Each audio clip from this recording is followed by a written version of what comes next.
time for Joan Esposito. Live, local, and progressive. Joan, as always, exceptional work from you from, your TV days all the way up to today. You're truly exceptional, and thanks for this great show you have. It's time for Joan Esposito on WCPT 820, Chicago's Progressive Talk. Hey, thanks for being here this Tuesday, March 25th. Well, today is a little bit different. Usually, I try to bring you the greatest hits that the outrage machine is generating. But today, everyone seems to still be reeling from that story we discussed yesterday that Jeffrey Goldberg at The Atlantic being accidentally included in an encrypted but basically unsecured group chat, where the bombing of Yemen was discussed, agreed to, planned, and carried out. A staggering breach. And, a lot of people are scratching their heads, why on earth would they do this over a private company's service? A private company's service that is not anywhere near as secure as a secure government chat service? There's a real head scratcher. One person on Blue Sky offered this explanation. I did not watch any of the Project 2025 training videos. I do have a copy of Project 2025, and I have looked it over and its plans on how to basically destroy every government agency. But I didn't watch any of the training videos. This person supposedly did and said that there are Project 2025 training videos that recommend using a private channel like Signal as a way to avoid subpoenas. So if they did this through government channels, there would be a record of it, a record of their discussions, their decisions that could later be subpoenaed. I was wondering why Donald Trump was, so in defense of Mr. Walls, who is supposedly the one who issued the invitation to Jeffrey. And Trump was like, he's a great guy. Don't worry about this. No big deal. Because I wonder if he went to Mr. Trump and said, look, Project 2025 spells out that this is the way we want to do things. That way, when Democrats, those nasty Democrats, come after us and try to hold us to account and subpoena us, guess what, Donald? There won't be any records to subpoena.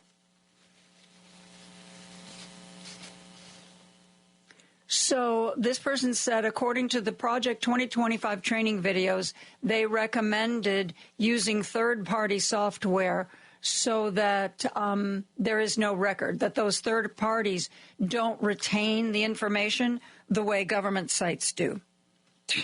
I don't know if this is true or not. Like I said, I've never watched any of those training videos myself, but it is the only explanation I've seen so far that makes any sense for how they could be so wildly and wickedly careless with classified information. Remember, folks, this wasn't just using Signal to say, oh, by the way, we're going to have a big high-level meeting on Yemen. It's going to be Monday at 9 o'clock. No, this was what they were going to do, where they were going to do it, what ordinance they were going to use. It was the kind of information that, had it been leaked to somebody other than Jeffrey, could very well have resulted in our pilots being shot down. If everybody knew exactly where they were going to be, when they were going to be there. I mean, they got lucky. They got lucky this time that the person who was accidentally included on the group chat was as responsible as Mr. Goldberg. They may not get that lucky next time. So today, it is still the big story of the day. You know, as well it should be. Jen Psaki spent a lot of time talking about this with a number of people, including our governor. And it sounds like they are going to make sure this gets the attention it deserves. Even, I can't remember her name. The woman on Fox, who is the one, Jessica somebody. I'm sorry, I can't remember her last name. She's the only woman on Fox that ever defends democracy. She's the only one who ever says, oh, by the way, you know, the cost of eggs isn't going down, it's going up. Oh, by the way, inflation is getting worse. Oh, by the way, the economy and the stock market are tanking. She said on Fox, she said, I don't ever want to hear but her emails. Jessica Tarloff, thank you, Andy. But her emails again. John Bolton was on CNN yesterday being asked about this. And he said he was asking, you know, you were one of the big critics about Hillary Clinton using a private email server for communications. What do you know? Like, so what do you think about, you know, what's going on now? And he said, I do not have words for how bad this is. He said it is the biggest, worst security breach that he's ever seen. So, everybody seems to be pretty much in agreement. And isn't that lovely? I said Jen Psaki. She talked to Adam Schiff. She talked to Governor Pritzker. But Senator Warner was on with Rachel Maddow. MSNBC, as you might imagine, took this story and really ran with it. And apparently, I think, you know, we've been talking about when are Democrats going to get up and do something. This might be the beginning of that. I want you to listen to, this is from last night's Rachel Maddow. This is Senator Warner talking about how sloppy these people are, particularly Pete Hegseth. Listen to this. I didn't think this administration could still shock me. But today's story, which I read about in The Atlantic, was beyond belief. It was like, holy crap, on steroids. This is another example of carelessness, sloppiness, and a crowd that's not ready for prime time. I mean, the remarkable thing, you think about you're on a group chat and you don't know who everybody is. I mean, if this had been an intelligence officer who had done this, they'd be fired immediately. And the truth is, you know, Signal is not a classified channel. I got questions tomorrow. Have they collected all the phones to make sure malware is not on some of these phones now? Do they realize that Russia and China have targeted Signal to try to break in? Do they realize that, and, you know, frankly, I think Hegseth needs to go, or Waltz needs to go. The idea that you are conveying on this encrypted but not classified means the actual military plans, and I believe Jeff Goldberg, you know, if this had been the Democrats, there would be investigations, there would be hearings, and we're going to have this tomorrow. We're going to have it out in the open hearing. This crowd is not ready for prime time. And I would point out Tulsi Gabbard, who all of the Democrats suppose as director of national intelligence, who's been a spokesman on many right-wing media since she got this job, is said about the same time, if there is any leaker, they've got to be held fully accountable. Well, we're going to ask tomorrow. Beyond Hegseth, beyond Waltz, what other in this group should be held fully accountable for, frankly, breaching security protocols 101? And I just point out quickly that, you know, this comes on top of them releasing a couple hundred of CIA names of people who were, you know, a year or so in. We spent a couple $100,000 on these agents, getting them cleared, getting them through training. All of their identities were revealed. Those guys can't go out and work around the world anymore. We've had other classifications revealed. And we've obviously got the Doge boys out there printing totally wrong information about supposed savings. At what point, and I'm glad to see you're highlighting all the Americans around the country rising up, but I hope those who care about our national security will also start rising up. We are not made safer by these actions.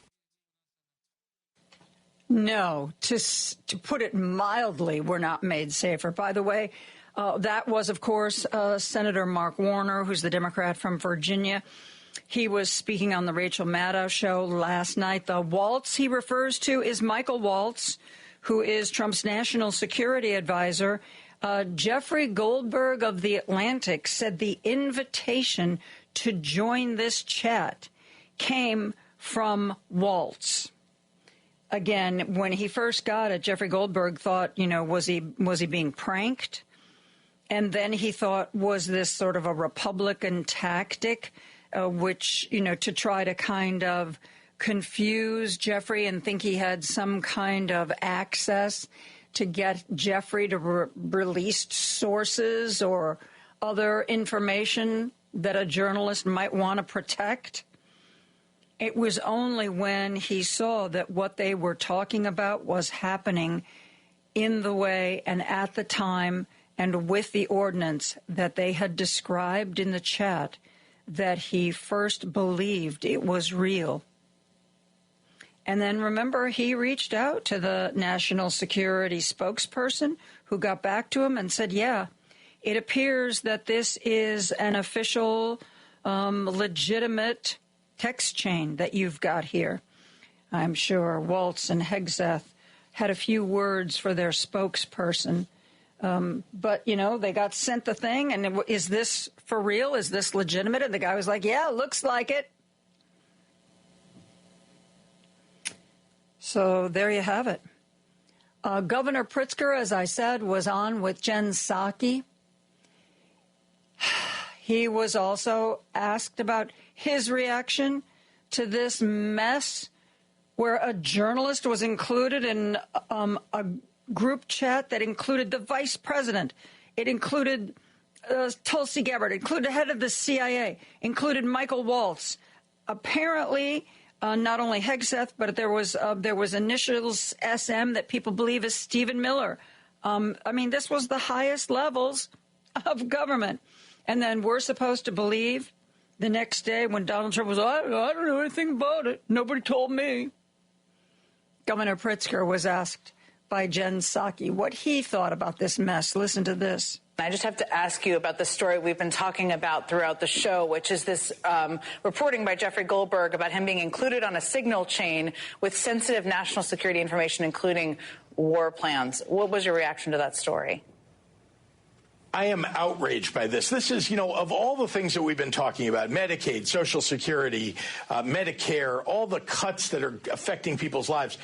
We're talking now about our military. We're talking now about our national security has been compromised because they're using a texting app to share plans about how they're going to attack the Houthis abroad. If someone had been on that chain that hadn't been a patriotic American like Jeffrey Goldberg, if someone who wanted to maybe get something out of it had been on that chain, it would have gone abroad. It would have been broadcast to other people. The Houthis would have known that our soldiers, our pilots were coming, and their lives would have been lost.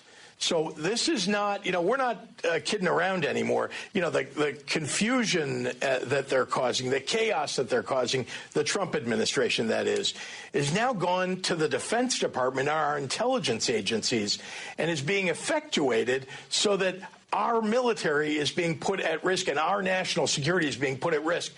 We can't stand this any longer. Pete Hegseth, which everybody knows he's unqualified to be the defense secretary, is responsible here.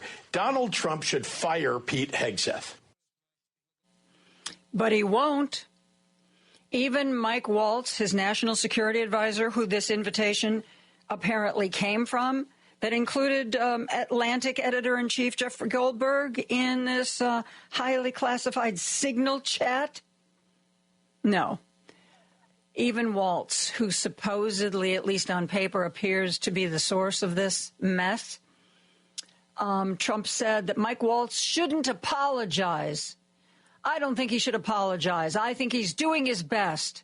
It's equipment and technology that's not perfect, and probably he won't be using it again. Probably. Yeah, probably. I hear it's used by a lot of groups. It's used by the media a lot. That's Donald Trump's describing Signal, which is a third-party app that does encrypt messages, but is far more hackable than secure government channels. Like if you're planning, I don't know, a military attack with missiles, do you think maybe you might want to have the most secure channel for that? Just asking for a friend. And by the way, Donald Trump also had words for Jeffrey Goldberg, who, to his credit, once he realized and had confirmation from the security spokesperson, the national security spokesperson, that indeed it appeared that the text chain was legitimate, Jeffrey Goldberg took himself out of the text chain. He didn't stay in it, try to milk it, try to send out comments to get people for gotcha moments. He took himself out of it. He knew at that point that it was real. Therefore, his inclusion had to have been a huge mistake. And he took himself out of the text chain himself. Can you imagine if a less ethical human being had been in that position? What they could have done with that? It is staggering. Like I said, Jen Psaki spent a lot of her show talking about it. One of the guests she had was Adam Schiff. She asked Adam Schiff about this whole mess. Here's what he had to say.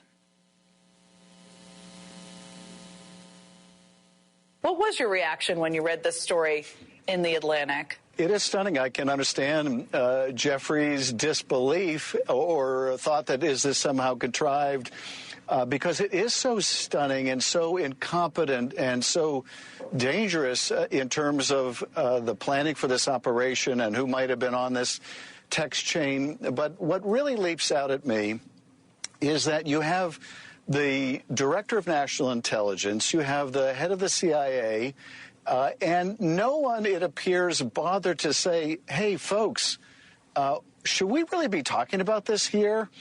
Should we really be using a unclassified channel to talk about an operation, a detailed military operation that's going to take place in a few hours? That is just so striking to me.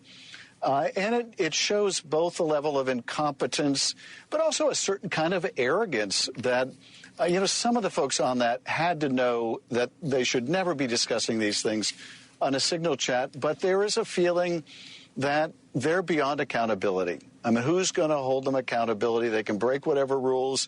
They're stopping the FBI from doing background checks on people.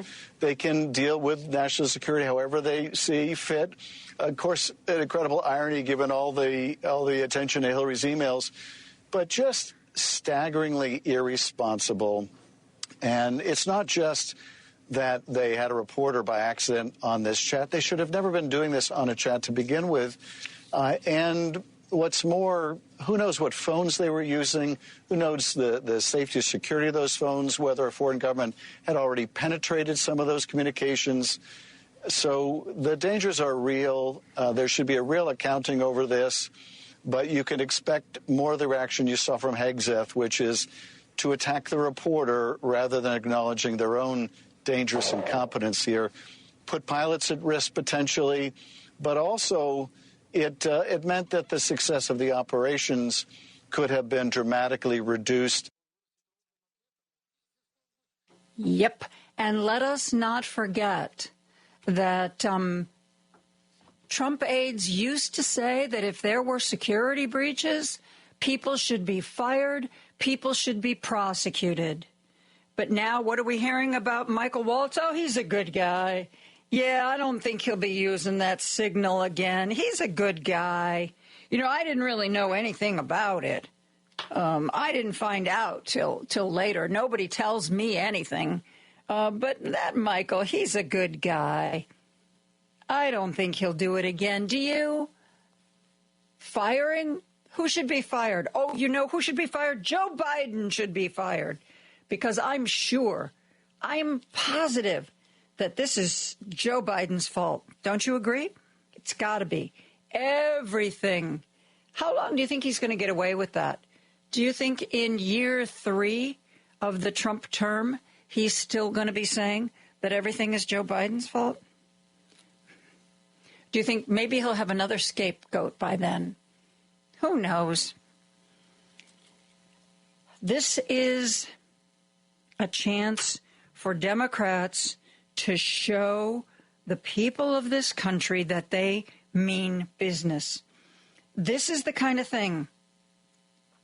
You heard Mark Warner say it. If this had been Democrats in power, oh my God, the Republicans wouldn't just be measured in their responses. They would be calling for the firing of all the people who were on the text line. They should be fired. They should be replaced. And they would be screaming it every day. They would all be screaming the same message.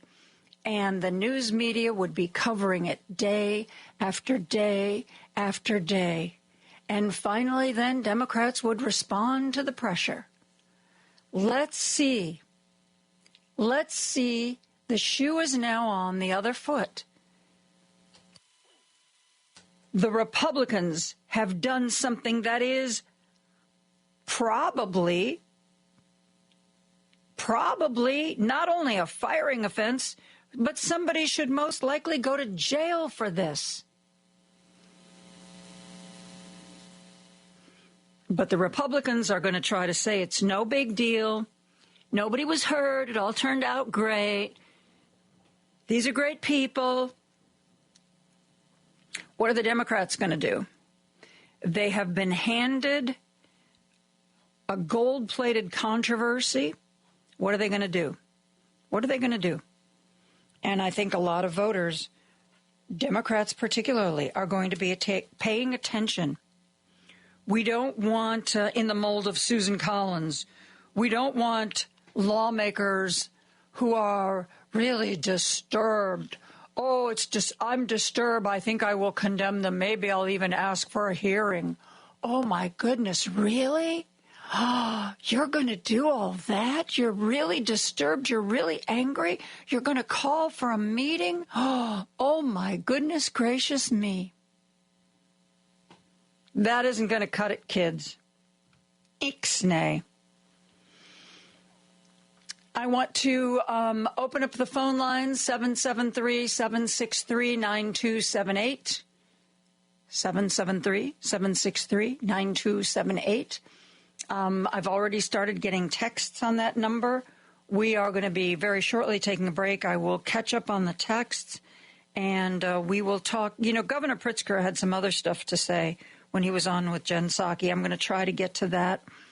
And also, I noticed I got a text on this. How do I find tickets for the anniversary, WCPT anniversary show at Max and Benny's in Northbrook on May 3rd?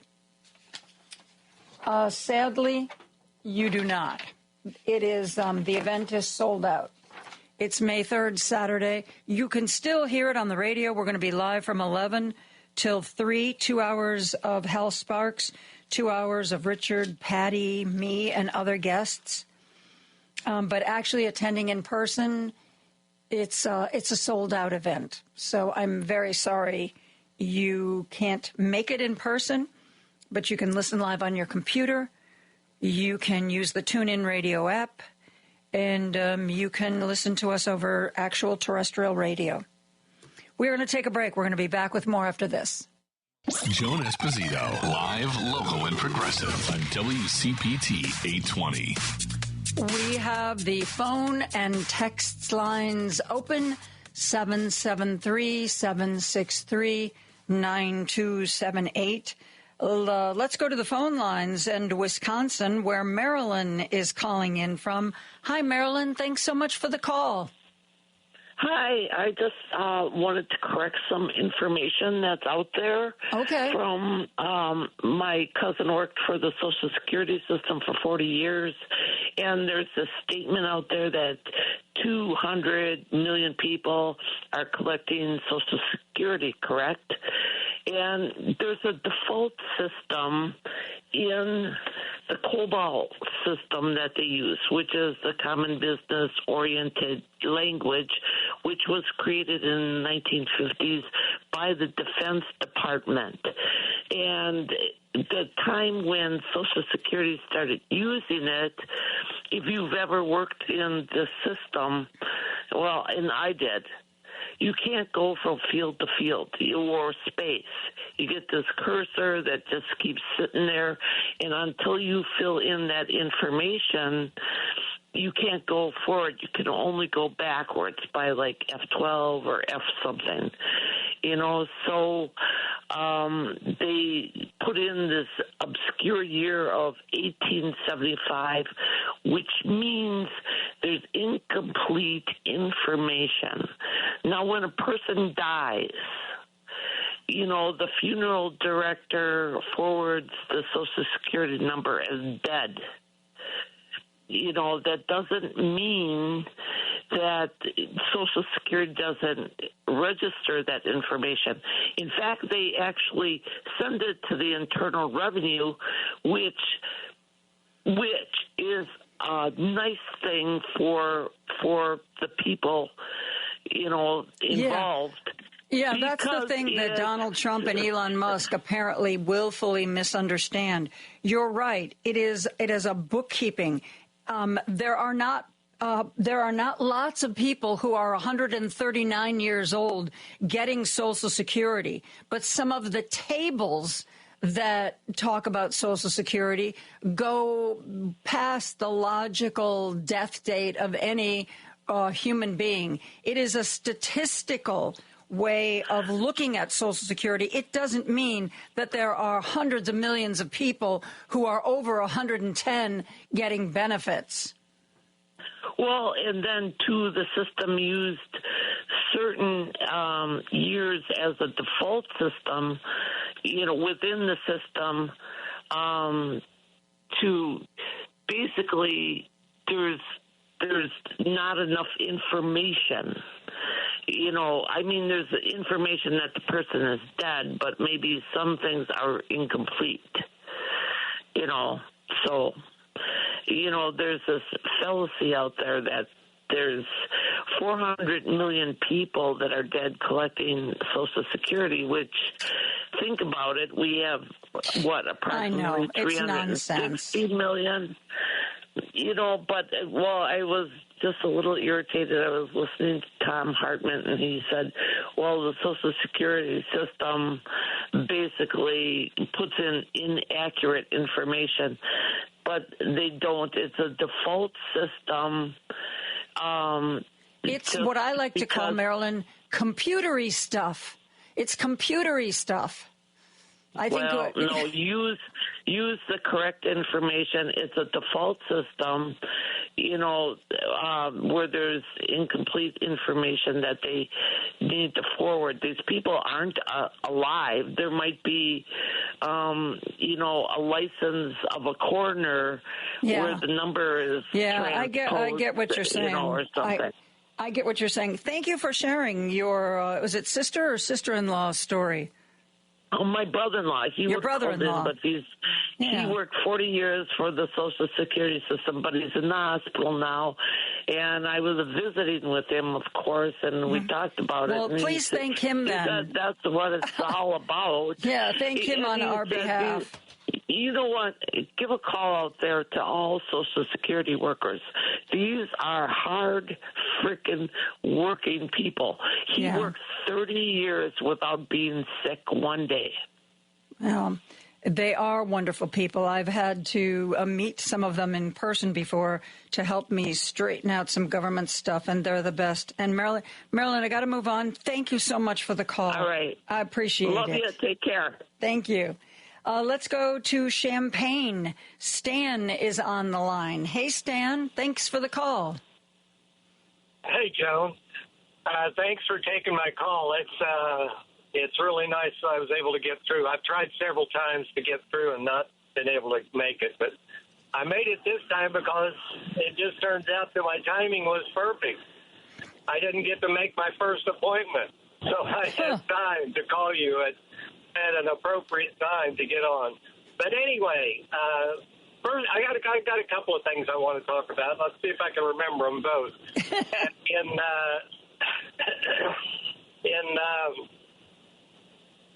The first time I called, when we were kind of getting off the air, I could feel the temperature in my phone drop because I think I irritated you with something I said. And since then, you have been on my side about this to a very real extent, which I'm glad to hear.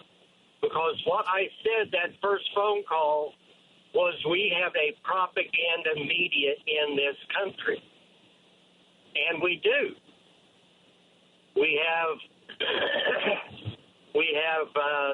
6 billionaires that have various platforms that reach 80% of the population.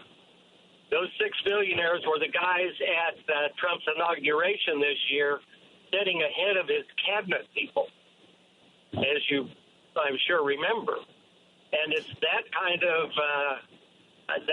of situation that provides the propaganda media.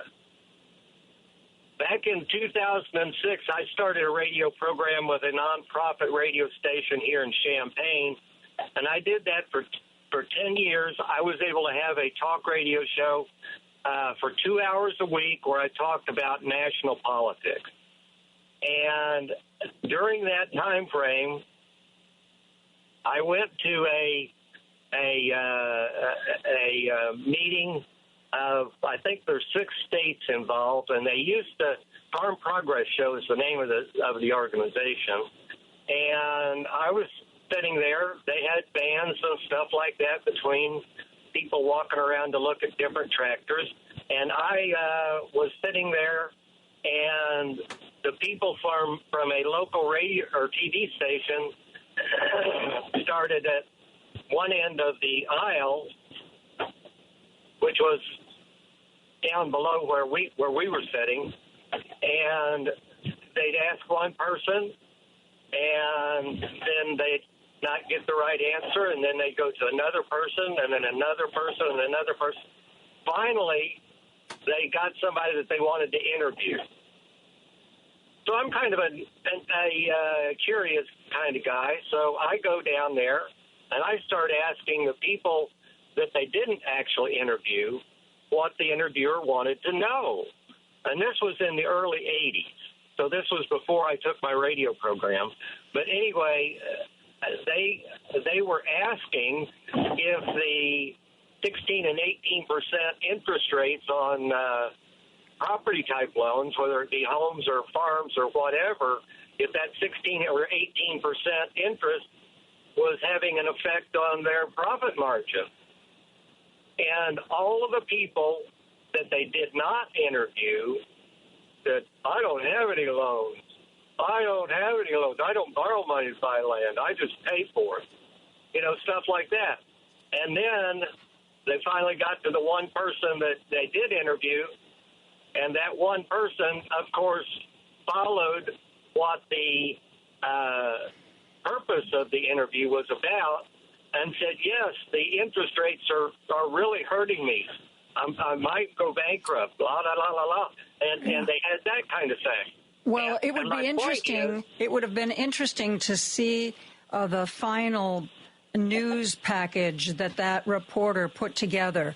Because if that had been me, I could have said, well, here's somebody that has taken out a loan, but it should be noted that, 80% of the people I talked to today said that they didn't have any loans. I mean, you can still look for a certain kind of person that fits the information you need, but that doesn't mean you ignore the context.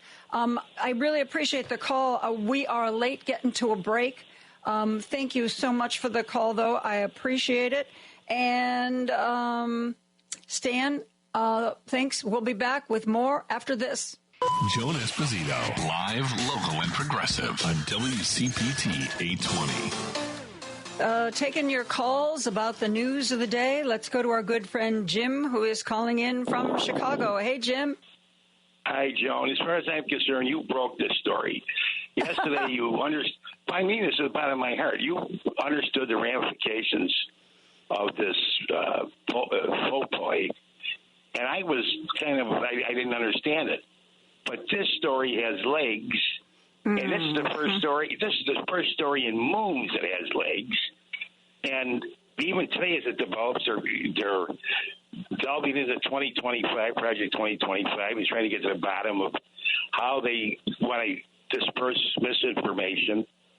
I think you did a marvelous job of seeing that right away. That's all. I just wanted to point that out, Joan. Well, thank you. I know you got a lot of callers, but this story at least has legs. Anyway, thank you, Joan. Thank God it has legs. So many things, Jim, you and I get upset about, and it just seems like everybody else is ready to move on so quickly to the newest outrage. And Donald Trump is trying to distract people. He wrote some executive order. Lately he's been going after law firms, and now he's going after a law firm that there's the guy...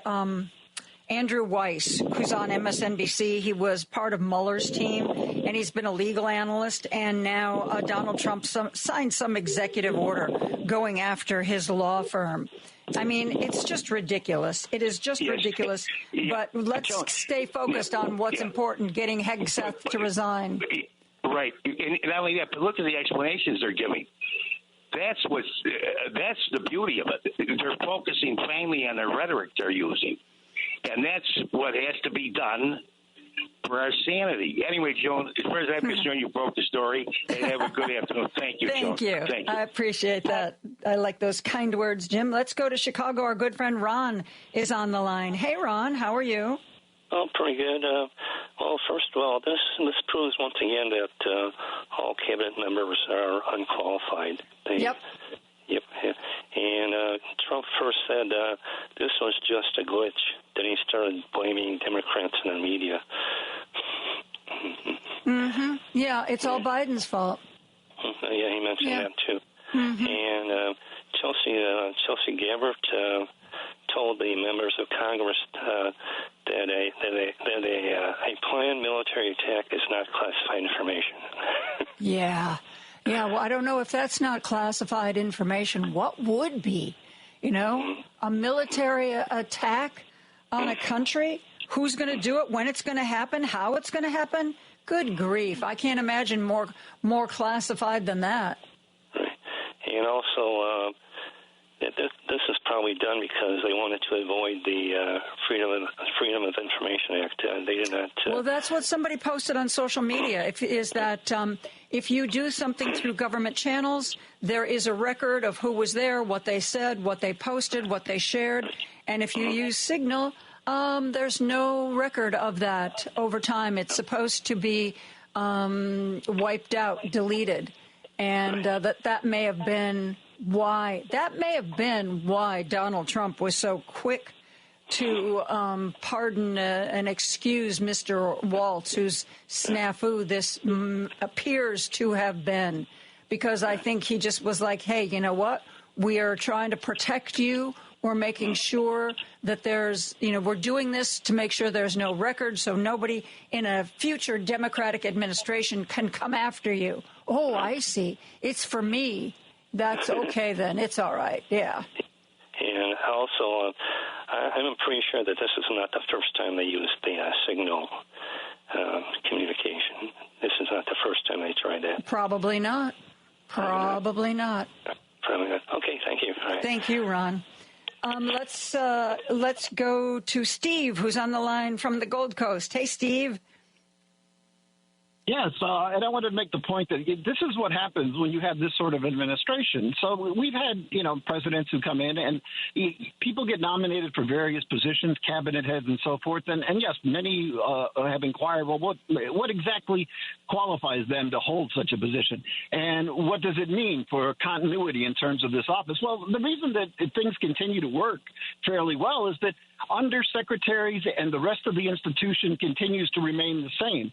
Or you bring in people who have experience and you make sure that the person at the top has a lot of great support, which you don't have in this administration. They have no understanding of institutional memory or why it's necessary to keep some of the old people around. And this is an example of this sort of thing. And you're seeing it throughout other government agencies and so forth. So, when people who don't understand how things work end up in positions of power, and this is what was anticipated, and this is what happened. I mean, those of us who are old enough to remember the Geraldo Rivera scandal, in which Geraldo was reporting on the Gulf War and decided to start drawing in the sand about where the U.S. military was going back and forth. This was about 2003, as I recall, and it became this giant scandal for weeks. Oh my God, is he giving away U.S. troop movements and blah blah blah blah blah. And this is not some reporter out in the field who knows fairly nothing. This is, the Secretary of Defense, for God's sake. The Secretary of Defense, National Security Advisor, National Intelligence Head, Vice President of the United States was on it. Exactly. Now, I'm going to assume that not everyone there understood what they were using, but somebody should have had responsibility for the communications involved. There's always somebody, when you're talking about intelligence, that has to make sure that what we're using is secure. Mm-hmm. And so, if you don't have that, then with all due respect, I mean, who was supposed to be responsible for that? And how could they make such an egregious mistake? But again, I go back to my original point. This is what happens when you get people who have no clue as to what they're doing. It's like handing somebody a scalpel who has never gone to medical school and then wondering why the patient died. Yep. Yeah, because they're not a doctor. And yet you decided to make them head of cardiothoracic surgery. Yep. And I think it's interesting. I don't know if you've actually read the entire Atlantic article. Most of Atlantic stuff is behind a paywall, but I think this particular article they have released without a paywall. And the only person on this whole text group who had any misgivings, not about the fact that it was an unsecured chat line, but just about maybe we're moving a little too fast. Maybe we should take our time to think about whether or not this, let's wait a month. There's no pressing need to drop these bombs right now. I think that it conflicts with what our president has said. The only person who expressed any kind of hesitation about what was being done was J.D. Vance. And as soon as this whole text series became public, right away, apparently he got on the phone with Donald Trump and saying, I wasn't really opposing you. I wasn't really disagreeing with you. I was trying to look out for you because I really thought that this, might be a little too soon and you weren't for sure you wanted it. So I thought that was really interesting. The rest of them are all like, yeah, let's bomb them. Yeah, let's do it now. It was, oh, my God. It's like the inmates are running the asylum. Oh, absolutely, and it mirrors the first administration in many ways, because just when you thought that you couldn't get another scandal rolled around the following week such that it overshadowed the first one. So, now we're not talking about what's going on in Ukraine. We're not talking about, the tariff issue. And the slowdown in the economy, consumer confidence is down again. Instead, this then overshadows it until it gets overshadowed by something else next week. I mean, that's the strategy here that seems to work for them. We'll do something else stupid next week so they'll forget about the last thing. Except that that's a horrific way to run a government. Yeah, you think? Huh. Yeah. I just hope that it isn't just the grassroots who's ready to stand up to this. I want to see some of these universities fight back. I want to see some of these law firms that are being attacked. I want to see them fight back. the Trump administration is giving a lot of people a lot of opportunities to push back. And I hope to God they do, because if the law firms won't stand up for the law, where are we? Steve, thank you for the call. Yeah, always a pleasure. Thank you. Appreciate it. Let's go to Indiana. Our friend Bobby is on the line. Hello, Bob. Hello, Joan.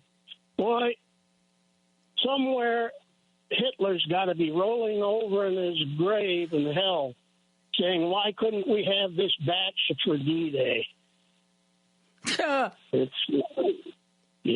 They really flubbed the dub on that. But as you know, that's the one thing of brilliance, if you want to call anything of a Trump brilliance.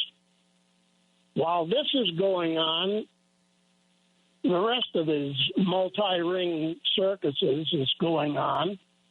And that was another thing that was on the Hartman show today, that possibly within the next couple of weeks, they will have the Social Security Department completely destroyed for all practical purposes.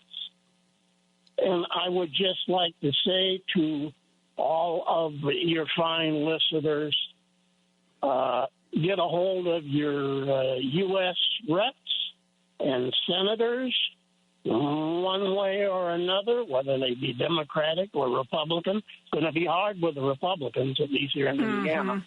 But I did at least leave messages and tell them for their own good, now's the time to leave things like Social Security to hell alone.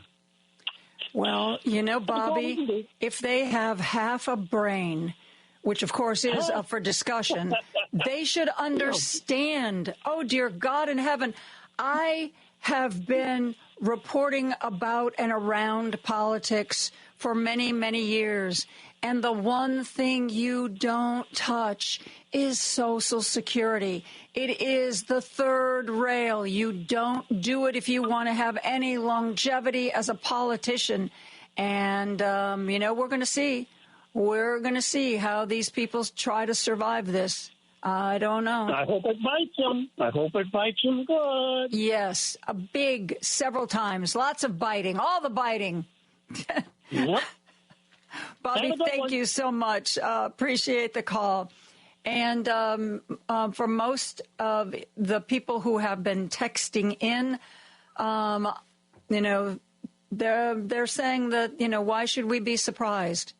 You know, we knew when these people were confirmed that this level of incompetence was what we were getting, and they've proven to be incompetent. So, you know, we're just really lucky no military lives were lost.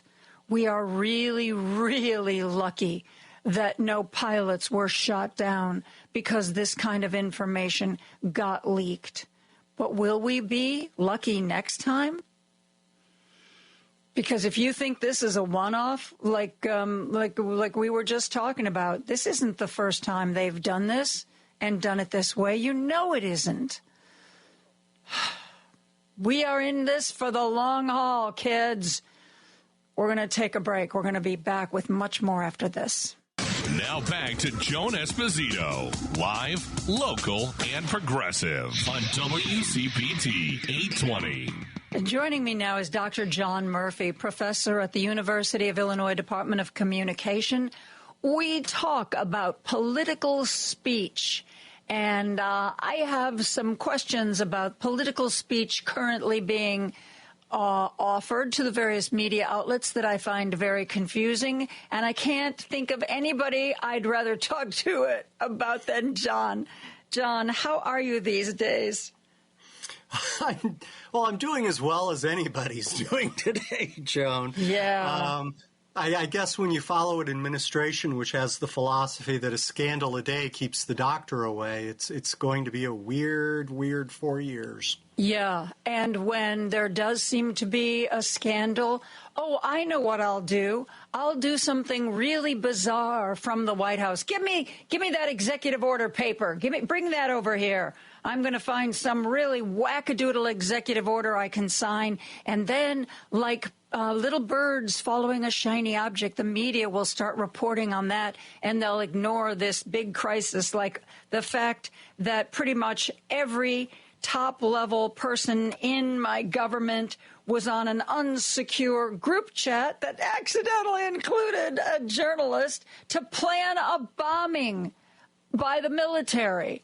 Holy God. If so help me, John, if the Democrats don't get angry about this and don't start screaming on a daily basis for either Waltz or Hegseth to resign over this,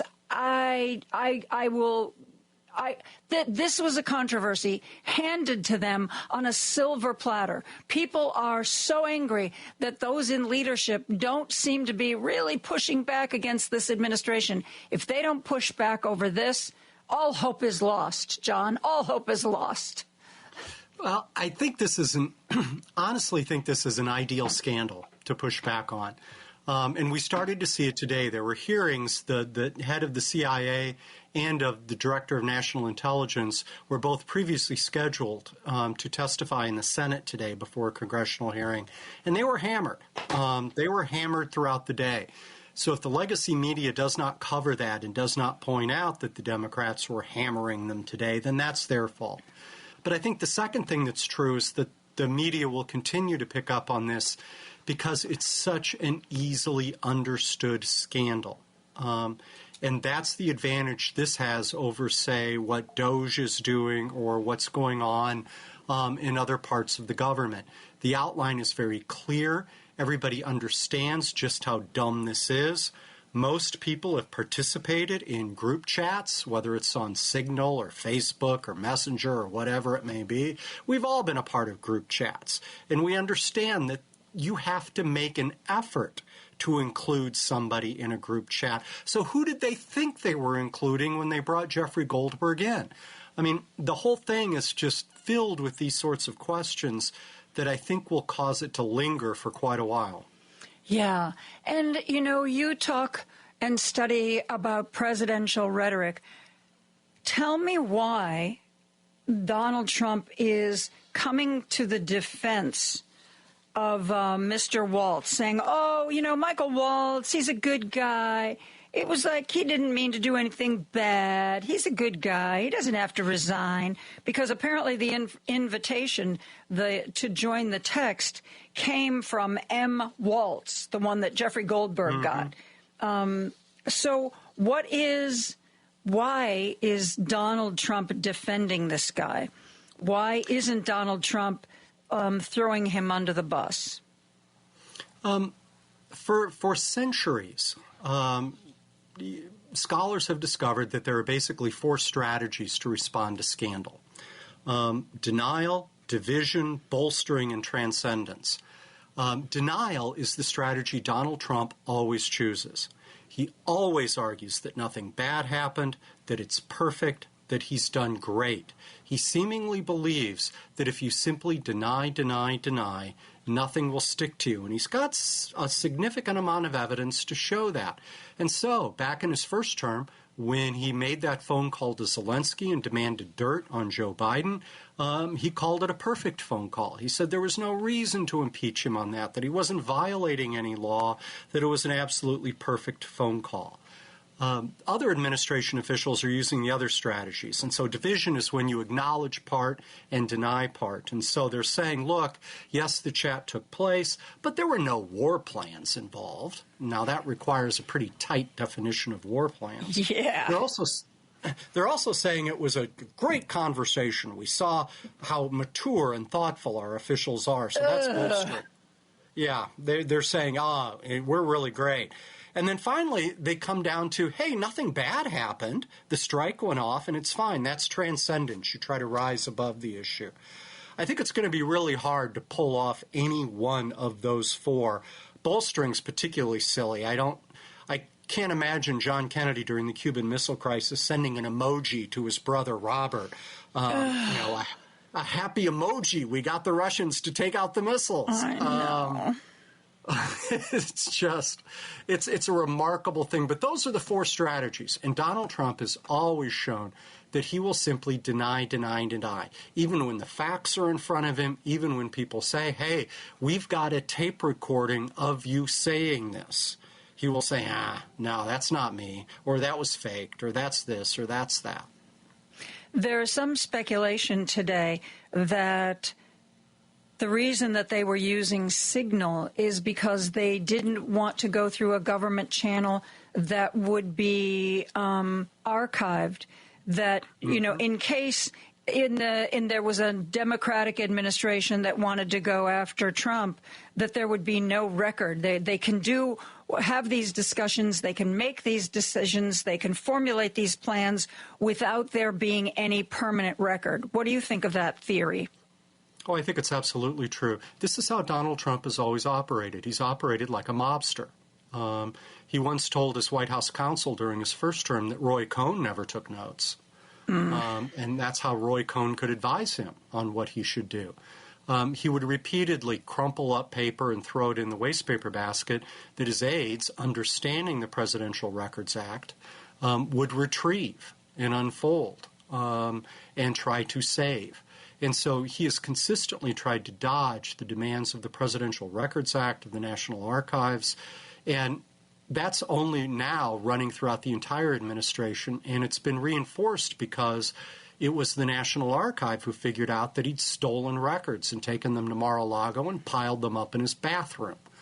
And so he has a grudge against the National Archive, and so he's going to continue to try to evade all of the demands of this. And I think it's important to note that if you look at the transcript and the article Jeffrey Goldberg wrote about this, these are people clearly comfortable with this format. They've clearly interacted before on Signal.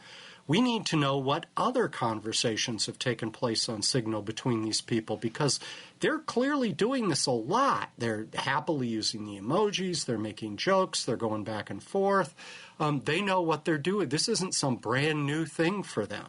And so we need to know we need to put them under oath and find out what other conversations that they have undertaken on Signal and what other operations they have planned on Signal.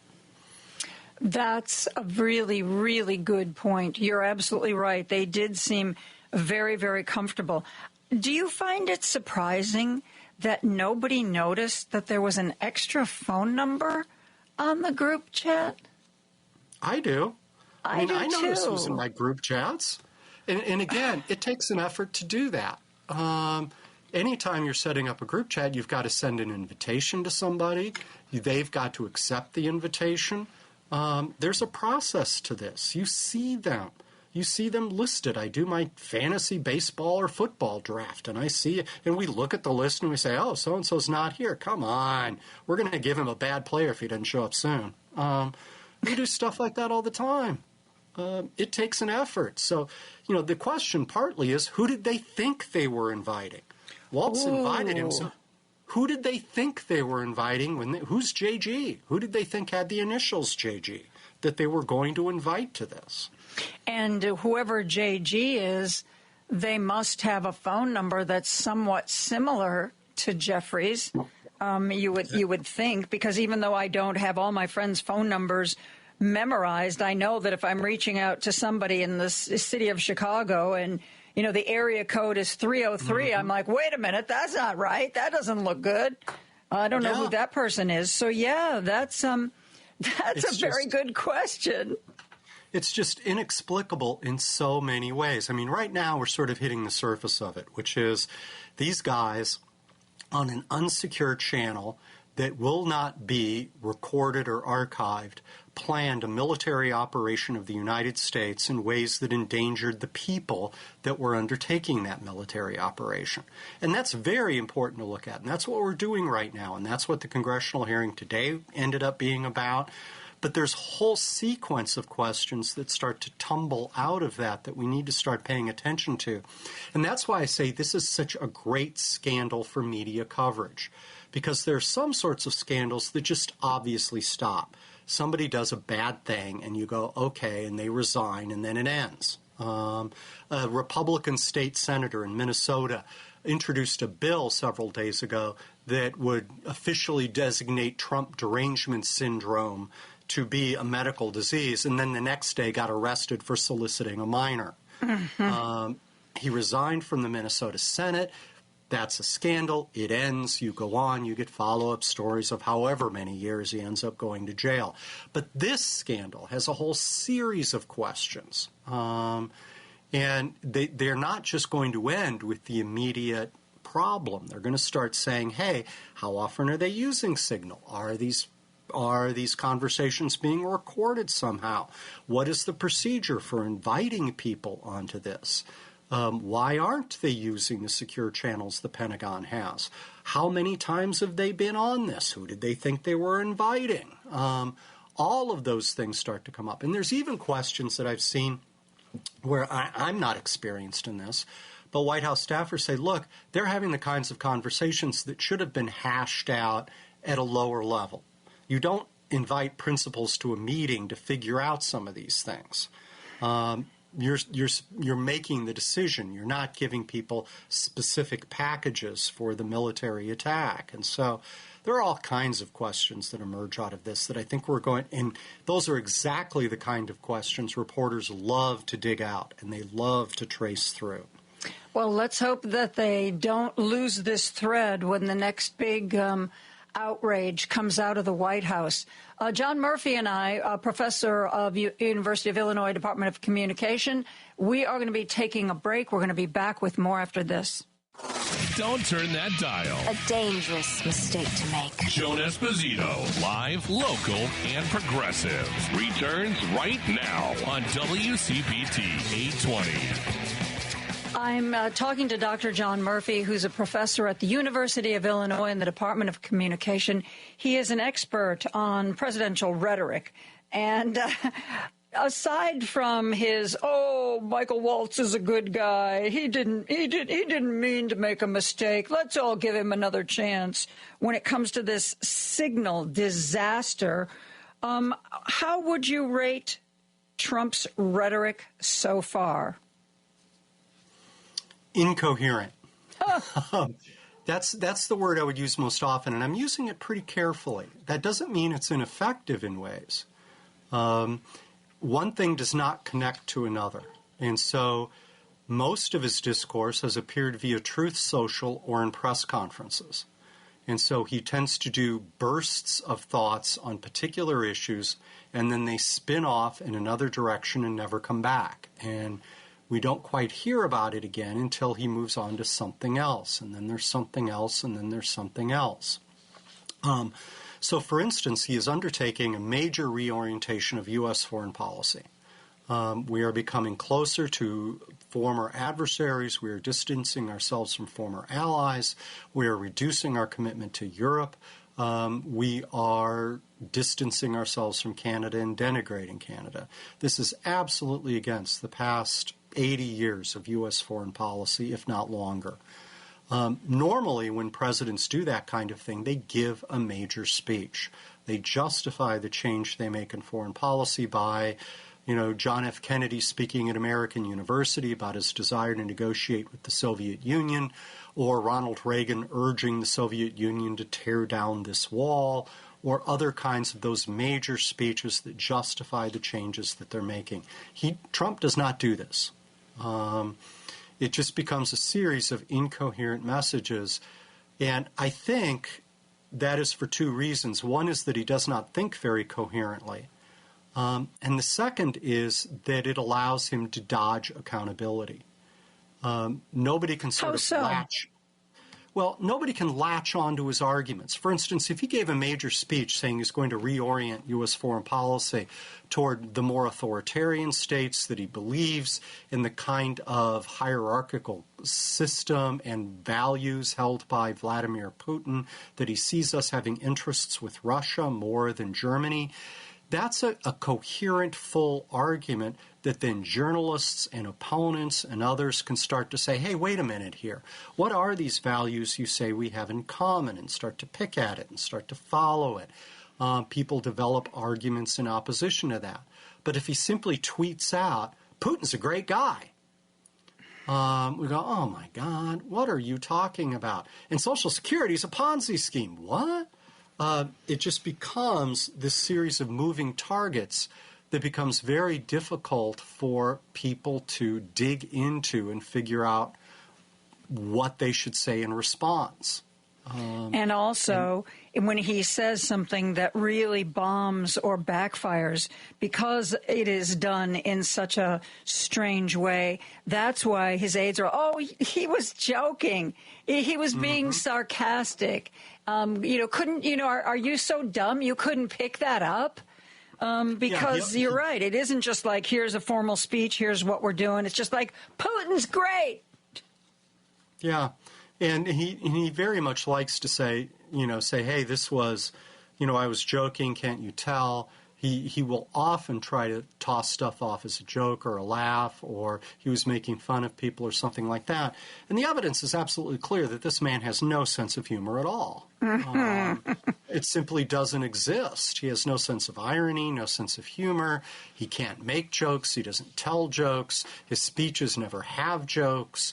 They have insults, which I think he thinks is humor, but it's not. I mean, you don't get a kind of belly laugh that you would get from other kinds of presidential humor. So, I think it's incoherent, I think, is the word that best describes it, and it's because it creates a moving target that makes it very difficult for people to hone in on what he's doing. Yeah.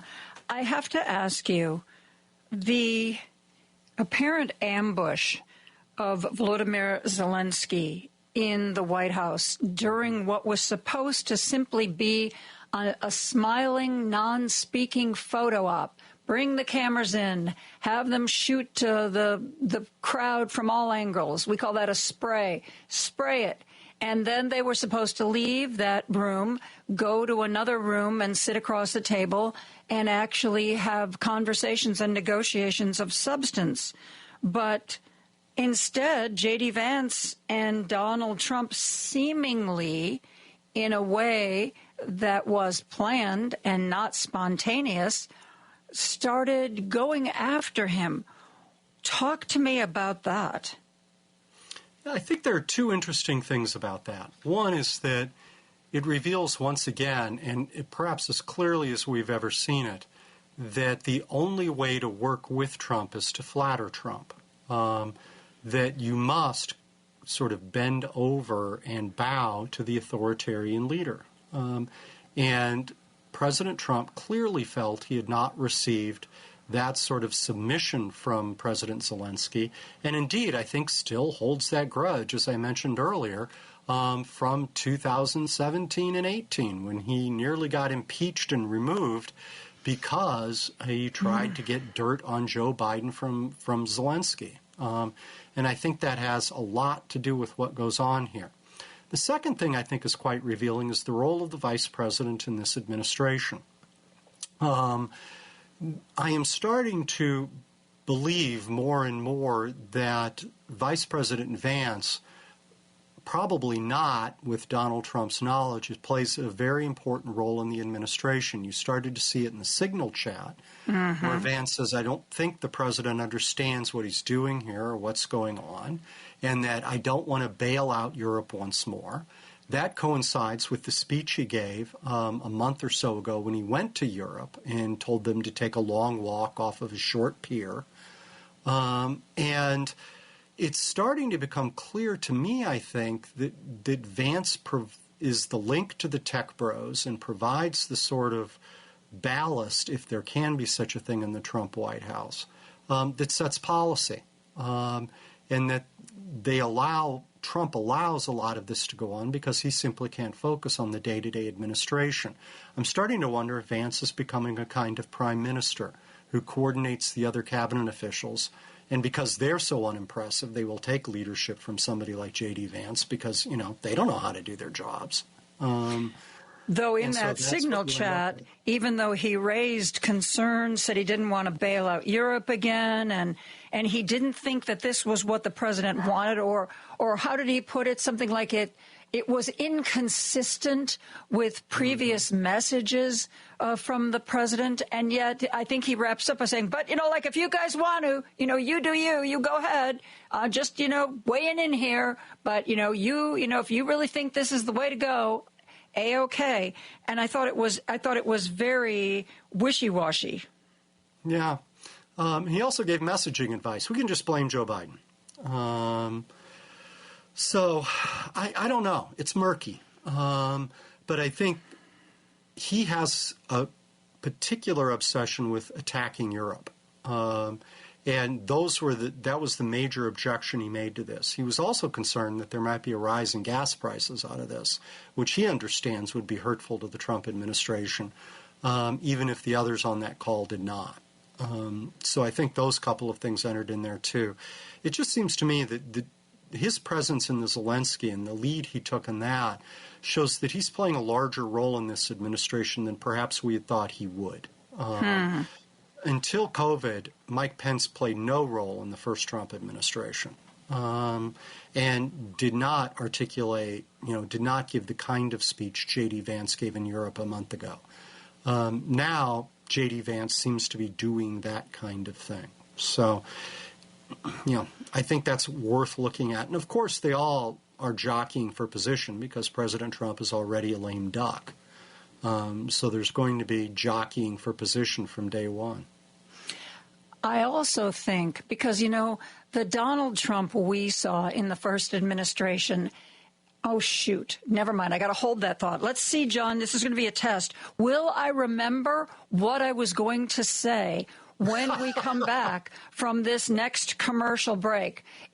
I give it 50-50 odds. John Murphy and I will be right back after this.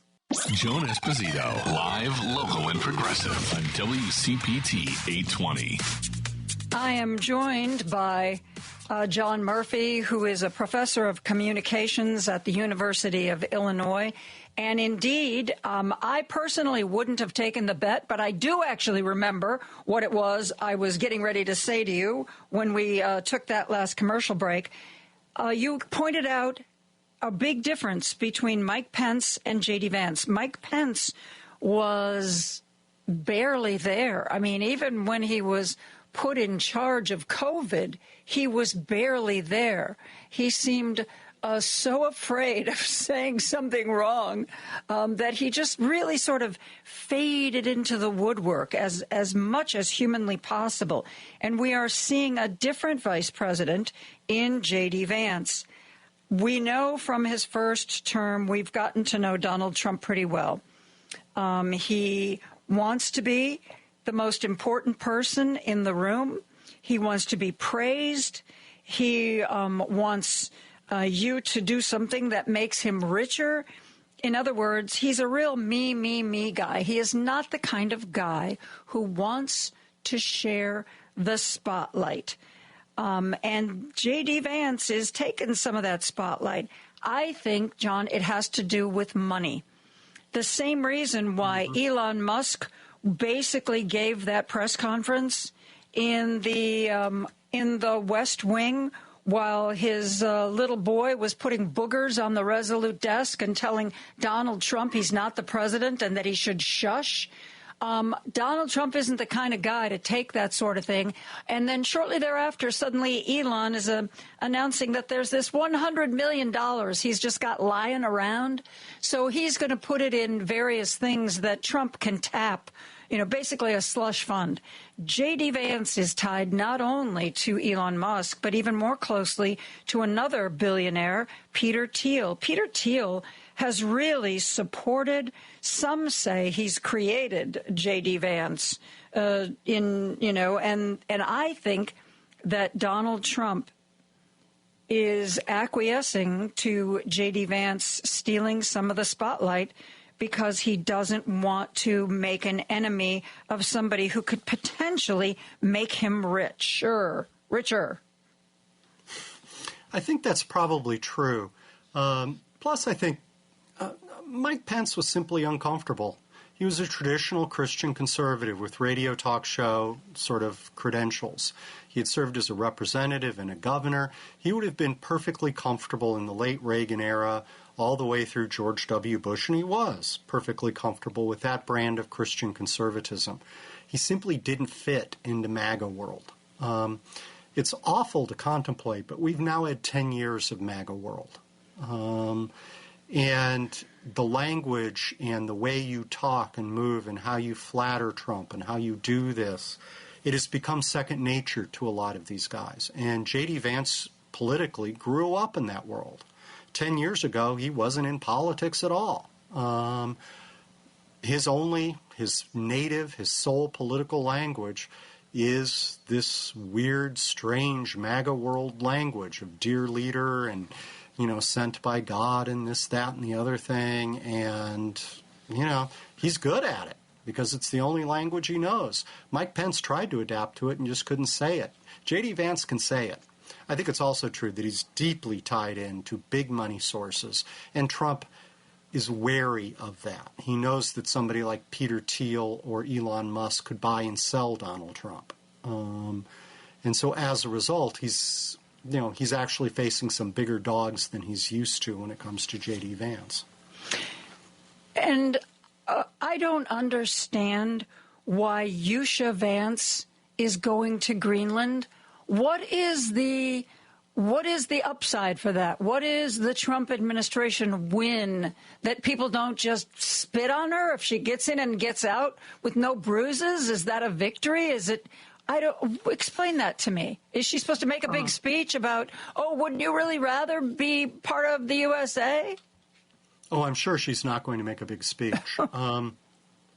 They just don't do that. But I suspect she's going there simply as a symbolic act that he can later say, in spite of all evidence, she was welcome there. Greenlanders want us. He will say that, no matter what the reception of her is. And it will be a thing that Fox News can trumpet as saying, oh, look at Greenlanders. They just love Americans coming there and find like one shot where she's not being booed. And that's what they'll do with it. It will be a source of misinformation from this point forward. Why would she agree to that? I mean, can't they sense... Why did she agree to marry the guy? Yeah, well, that was, that's a question for another day. But she seems to have given up so much. And why would she do this? I mean, is this, oh, honey, it'll mean so much to Donald and he'll like you more because, you are brown and that's a real problem for him. So maybe if you start getting out there, he'll like you better. What conversation took place, John? I'm curious. There's a long history of trying to figure out why powerful, active, smart, involved women do things against what is perceptibly their own interest. And it's very clear that she is participating in a political movement that seeks to restrict her from being a big part of the body politic, that seeks to regulate her body, that seeks to lower her ability to participate in public life. And we always wonder why women like Phyllis Schlafly, who claim, I just want to stay home with the kids, but who travel the country. But see, I think I've got some insight into Schlafly. She was a woman who had the brains and had the chutzpah to be a CEO, and yet she was, by her upbringing and whatever else, pressures, outside pressures, she was supposed to be the wife making the casseroles and raising the kids. And when the Equal Rights Amendment was put forth, when people forget, when the Equal Rights Amendment was first written up, it was considered a shoo-in. It was believed that within a month, enough states would sign off on it and it would be a part of the Constitution. It was like a no-brainer. And then here comes Phyllis Schlafly, and fighting the cause against the ERA gave her the opportunity. She was a terrible mother. She was on the road constantly. She was making speeches. And, it was like she took any avenue she could to have the life she wanted. even if that avenue was attacking her own sex and setting back the accomplishments of her own sex. I think she was so bottled in and bottled up that she took every avenue she could to be important and to contribute and to be relevant. I think she's an open book. Yeah, that sounds absolutely correct. I mean, it's just a long time. Why do people cooperate with their oppressors? Generally, it's that they hope they get to be the exception. Yes. That they'll be the one who'll be able to stand with power. And then sooner or later, they find out they're not going to be the exception in some way or another. And it's always such a shock to them. Yeah. They're always like amazed. I was supposed to be the good immigrant. Didn't you understand? It wasn't people like me who were supposed to get sent to, Guatemala, Venezuela, wherever their prisons are opening up, El Salvador. Well, you got an open prison, we'll write you a check, take some of these people. It was never supposed to be me. It's the other people. Don't you understand, John? It's the other people. Yep. And it's an age-old question of why people choose that. And generally, I think it's because they're sure they're going to be the exception. And then they find out they're not. But just from going back to your area of expertise, rhetoric, is there something that Usha Vance is supposed to say when she's in Greenland that's supposed to accomplish something? Because I've got to tell you, I find this very puzzling. I don't understand what the upside is. What is the message that we're still keeping an eye on you, Greenland? We haven't talked about you for a while. What is it, John?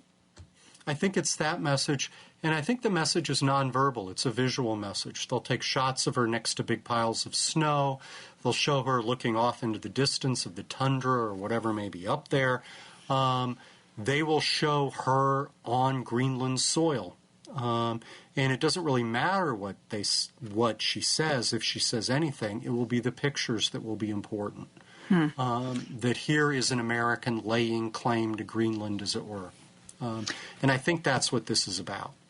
Some people have written that they don't understand why Greenland allowed her to come, that Greenland should have said, oh, by the way, we forgot to tell you we're closing our border to the United States, so sorry, Usha, we'll have to reschedule for another time. Why do you think they let it happen? They know the photo op's going to be there and be powerful. Yeah.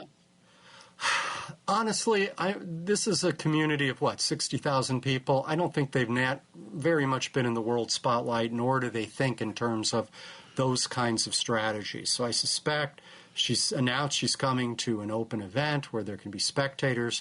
They've indicated there's going to be no official welcome. They're not going to take any notice of her. She can be a spectator at this race like anybody can be a spectator, and that's it. So I'm not sure they thought through what the best strategy would be to do this. It just got kind of dumped on them. Well, I hope she doesn't get the same reaction that she and her husband got when they tried to go skiing. We don't want you, go away. And then the announcement made, they had to switch their residence because they just didn't feel secure. No kidding. I think a lot of these officials are going to find that there are places that they are not welcome and will never be welcome. And going skiing in Vermont, I think, is likely to be one of those places. Along those lines, I think today is my last day as a subscriber to the Washington Post. Jeff Bezos has made so many changes that it's gotten to the point where I don't trust their headlines. I don't trust that their reporters are going to be sent out to cover things that I want covered.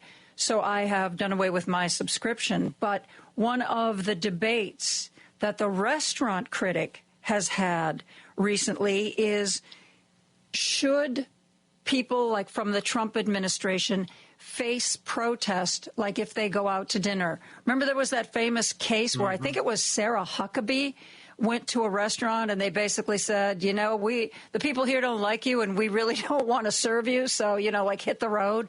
And it was like a big, the right wing is so persecuted.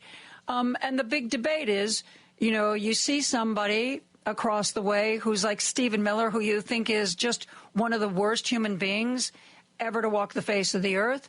Do you just leave that alone? do you just leave that alone because Stephen Miller has to eat too? Or, is that a fair time and a place to protest? Can you say something? Yeah, I'm not a big fan of protesting at a restaurant or when people are eating meals or stuff like that. I got to say, part of what we're doing against Donald Trump is trying to, maintain as best we can norms of public life, that we treat each other in public spaces with some sense of kindness and decency. So that's one part of my impulse. The other part that I think is that I love the example that Conan O'Brien evidently gave at the Kennedy Center last night.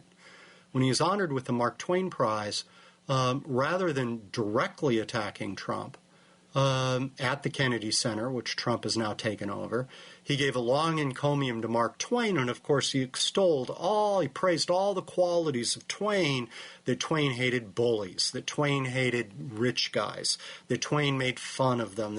And it was an entire speech about the wonders of Mark Twain, all of which showed how much Mark Twain would hate Donald Trump and how bad Donald Trump was for the country.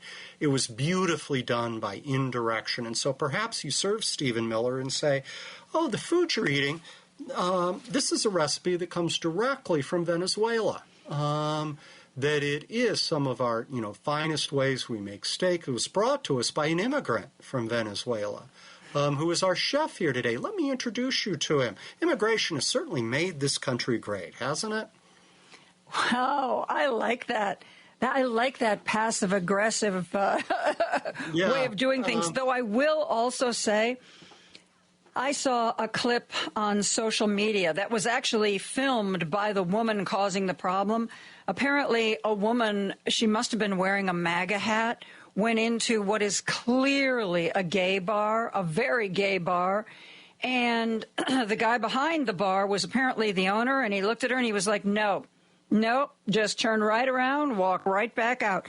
And she was like, you don't want my money? And he was like, no, we don't want your money. Turn around, walk right back out. Well, that's discrimination. My bar, turn around, walk back out. Well, I could call the police. My bar, turn around, walk back out. And by this time, everybody else sitting at the bar is cheering the bartender on. And she huffed and puffed and apparently turned and walked back out. And maybe that isn't the kind of civil behavior that we should promote, but damn, I felt, I was so proud of that person. Yeah, I draw a distinction between times when, Stephen Miller's just out to have a steak or something, and purposeful trolling. Mm-hmm. She clearly meant to troll. She knows where she's going. She knows what she's wearing. It's when, touring national conservative figures come to college campuses in order to denounce gay people, knowing that they'll provoke a reaction. Trolling, yes. You respond with protests. You respond with other speech. You don't have to tolerate trolling in physical everyday life any more than you have to tolerate it online. When people are purposefully doing things to insult and hurt you, you have a perfect right to respond. And that's what conservatives love to do. They troll and then they claim, oh my God, I'm being persecuted. Yeah. I'm talking to Dr. John Murphy, professor at the University of Illinois Department of Communication. We are going to take a break. We're going to be back with more after this. Now back to Joan Esposito, live, local, and progressive on WCPT 820. I'm speaking with Dr. John Murphy, who's a professor at the University of Illinois in the Department of Communication. He's an expert on presidential rhetoric. And speaking of rhetoric, potentially presidential rhetoric, what do you think of all of the appearances and comments and interviews that we are hearing from our governor, J.B. Pritzker? I have been fascinated by J.B. Pritzker.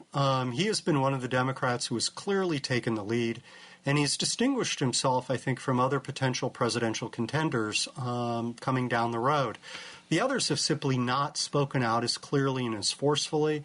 And maybe for good reason. Others have chosen different strategies. So, for instance, Kamala Harris has remained quiet, has not addressed the public or the press about what's been going on.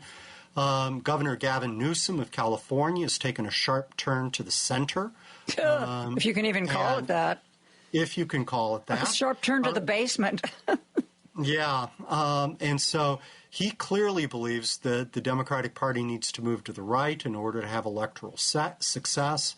And so there haven't been Governor Gretchen Whitmer of Michigan has been relatively silent in dealing with state issues. So Governor Pritzker is the one who has seemingly understood that if you put yourself out there right now and start to articulate a platform, you're going to start to draw attention. And he's done some into his State of the State address and the speech he gave at the Human Rights Campaign yesterday were both major national appearances that have drawn considerable attention, and he's rhetorically effective. And so I'm curious to see where this goes. Yeah. So far, I have to say that I think he has been striking, for the most part, just the right tone. He's plain spoken like Bernie Sanders. He's passionate. He is willing to go toe-to-toe with Donald Trump. He's not afraid to say Donald Trump's name or to say that he thinks Donald Trump did something wrong. Do you think that he is, like I think, do you think he's finding the proper lane here? Yeah, I think he's finding a good public voice. I mean, he does a couple of things that I find pretty interesting. One is that he is certainly talking about the maintenance of democracy and so forth, but he always couches it within, lunch pail issues. He's always talking about how these cuts are going to hurt Illinois or hurt working people or hurt others. He is not quite as much as, say, Joe Biden used to be, talking solely about democracy. It's part of his appeal, but it's not the totality of his appeal. I like that part. I also like the part that he does what Bill Clinton used to do, which is in his speeches, Governor Pritzker will often begin he did this at the HRC yesterday, he'll begin on a very positive note. He'll talk about the history of LGBTQ activism in the United States, shows familiarity with it, praise the people who were there, talk about the fight to come, very positive. Then in the middle of the speech, he turns to attacks on the present administration, on the ways that they're seeking to dehumanize transgender people. And he'll assert he's willing to fight for them, that he will stand up for them. And then at the end, he turns back to the positive again. And so the negative is always nested in between very positive moments. And so you can think of him as a fighter, as a good guy, as somebody who stands up for you. He doesn't sound relentlessly negative. He always sort of nests it between positive moments. And as you said, he's also very blunt. He is not trying to pretend that we have norms to maintain and that he will not lower himself to talking as Donald Trump does. He understands this is a moment where you've got to sort of say what's going on in this country, and you've got to put it as bluntly and as plainly as possible. And he's perfectly willing to do that. Why is that so hard for so many people in elected office? Is it that by the time you get to be a congressperson or a senator, you're so careful about what you say? You don't want anything to come back and bite you. You don't want anything to inadvertently offend anybody. You become so careful that it seems like you end up saying nothing of meaning or value. Why does that happen? I think it's the reasons you list, but I think it's also simply that our norms have changed extraordinarily quickly. And it's a function of the age of much of the Democratic leadership. Joe Biden, Chuck Schumer, Nancy Pelosi, they will occasionally stick in a stiletto, especially Nancy Pelosi, a stiletto heel, as it were. But they aren't going to talk like Pritzker talks. They can't bring themselves to do this. They are of a different generation. And so it becomes extraordinarily difficult for them, I think. They are, they and much of the Democratic Party is still in a place with Michelle Obama back in the day when she says, when they take the low road, we take the high road. They think that's what politics demands. I am not sure. Hey, even Michelle Obama has backed off on that. Yes. She's said, I didn't realize when I said that, how it would catch fire. And she said, I'm not saying that you don't fight fire with fire. So let me clarify that. Yeah. I mean, and I think she has, but I think it's partly simply a measure of how quickly Trump has changed our norms of how we talk about things. And it's hard to get your footing. You don't want to sound exactly like Trump because he sounds insane.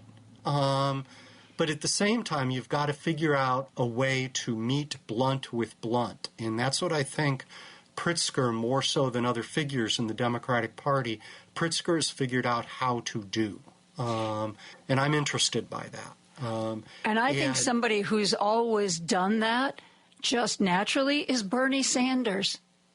You might not agree with every position he takes, but you always know he believes 100,000% in what he's saying. Yeah. And he comes across as deeply authentic in that way. And again, the trouble is right now he's 83 years old. And so, this is not a potential future leader of the Democratic Party. AOC is another person who's trying to find her way in this moment and doing pretty well at it. I think it might be, we've almost never, if ever, elected somebody to the presidency directly from the House of Representatives. I'm trying to remember if it's ever happened. I think it has, but boy, I can't think of somebody. So that seems unlikely. It's much more likely you get a governor. Yeah, I think that the jump, not so much from the Senate, which this is kind of a little bit off topic, but I was really surprised. Pete Buttigieg and his husband have moved to Michigan, and Gary Peters, the Democratic senator, is not running for re-election. And Pete Buttigieg says he was not going to run for governor or Senate. And I was very puzzled by that because you're right, Congress to the presidency is a big leap, but from the Senate to the presidency, those are well-worn stones that people have trod before. Why do you think Pete Buttigieg seems to be sitting back? I think he figured out it would be a heck of a fight. As much as he may be popular around the country, there are certainly Democratic figures in Michigan. The state senator, Mallory, my mind is going blank. McMorrow and others who want to run for the seat, and I think he saw it would be a pretty bloody fight, and he might be called a carpetbagger, and he didn't want to get into that divisive kind of fight. I think he also may believe that he's achieved a high enough profile that he can run for the presidency if he wants to without it. And he may just want to spend some time with his kids before he embarks on the next stage of his political career. Yeah, I think... I think that's also very definitely a possibility. I know that even though he was cabinet position for transportation, and that seems like perhaps one of the less demanding seats, I do know that it did and does. All those seats require a lot. Maybe it would have been easier if he'd have just gone home and started a Signal group, and he could have done all of his transportation work with a Signal text group. Gosh, why didn't he think of that? Boy, he is as mad as anyone. He was an intelligence officer once upon a time, and boy, oh boy, I don't know if you've seen any of his reaction.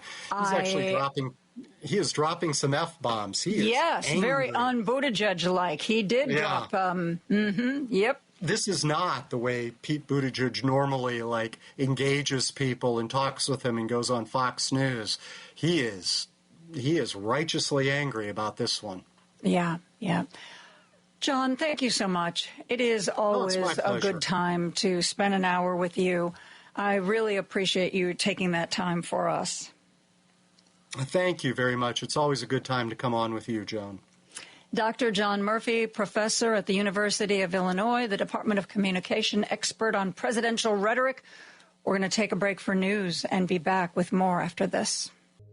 Joan Esposito, live, local, and progressive on WCPT 820. Joining me now is one of my favoritist people in the whole world, Jill Wine-Banks, former Watergate prosecutor, author of The Watergate Girl, media star. She's everywhere. Jill, how are you? You are too kind. I love you. Thank you very much for that kind introduction. And I'm as good as anybody can be until we get rid of Donald Trump and all of his totally unqualified and careless cabinet. Yeah, I don't think he's going to. I can't imagine what it would take for Donald Trump to actually ask for someone's resignation. I think Pete Hegseth would have to be, like, I don't know, embarrassingly drunk somewhere. I mean, the fact that today, after this whole Signal debacle, that they are actually saying, well, you know, there was no classified information. Really? The whole idea of what kind of bombs we were going to use and where and when we were going to drop them? Jill, none of that was classified. Can you imagine? I thought one of the best lines in the questioning by Congress was, well, then give us all of the text chain if it's not classified. Oh, no, we can't do that. It's classified. Well, you can't have it both ways is what he said. It is either classified or it isn't, and we can have it if it isn't. So, I mean, it's insane, the danger that they pose to our country, to our national security, but more directly to members of the military, to the pilots who would have been flying those planes. These were not drones. These were human-flown planes that they were giving out. Thank heavens it was Jeffrey Goldberg, a true patriot and the adult in the room, that was put on this chain by carelessness. And, you know, just think about all the carelessness that we've had lately. The disclosure of Social Security numbers because they rushed out certain information that wasn't essential, the JFK assassination documents, with living people's Social Security numbers. What could be more personal than imagine having your Social Security number in a public record? That is disgusting. It's just unbelievable. But it's the sort of thing that Donald Trump, and I really wish legacy media would be more upfront about reporting how whenever Donald Trump gets into trouble, he finds something to say or something to do that is distracting, that is either outrageous or ridiculous or meaningless. But he knows, Donald Trump knows, that if he shines that shiny object, a lot of the media, at least temporarily, will follow. And, you know, I think all this Kennedy nonsense is a perfect example of that. Well, let me say two things. One, I think that we don't want to fall into the trap of his being able to get away with saying, okay, Waltz is going to resign. That's not enough. Yes, he should. But Pete Hegseth should. Everybody who was on that chain who didn't check who everybody else on the chain was, everybody who used their own personal phone, everyone who did a call from Moscow or from a car in a grocery store parking lot, all of that is completely unacceptable. I love that it's now being called Signal Gate in honor of the Watergate. Now we have a new gate, Signal Gate. But I just think that this is all completely unacceptable. And it is hard to know. Do I worry about my former firm, Jenner & Block, is now on the list of people who are going to be punished because they once represented somebody that Donald Trump doesn't like? Yeah, and because isn't it also because Andrew Weissman has worked with them? Yes, I think that was the reason. Yes. I mean, he's not even at the firm. And I don't remember if he was ever a partner. He was just whatever. That's not a reason to take somebody and punish them. Law firms must join together and stand up to this. I am ashamed that Paul Weiss. Why did Weiss capitulate? I mean, Donald Trump is going after, for those of you who don't know what we're talking about, he's been going after law firms that represented anybody who in any kind of tangential way Donald Trump feels has gone after him or made his life difficult. I don't know what the standard is, but if you've said anything bad, if you talk to anybody who said anything bad and you work for a law firm, he's now going to go after that law firm. And one of the law firms basically said, okay, well, what can we do to make this better? How can we make this better? What do you need from us? What would you like? Well, I have two embarrassing things, which is the Paul Weiss thing and my law school, Columbia, caved.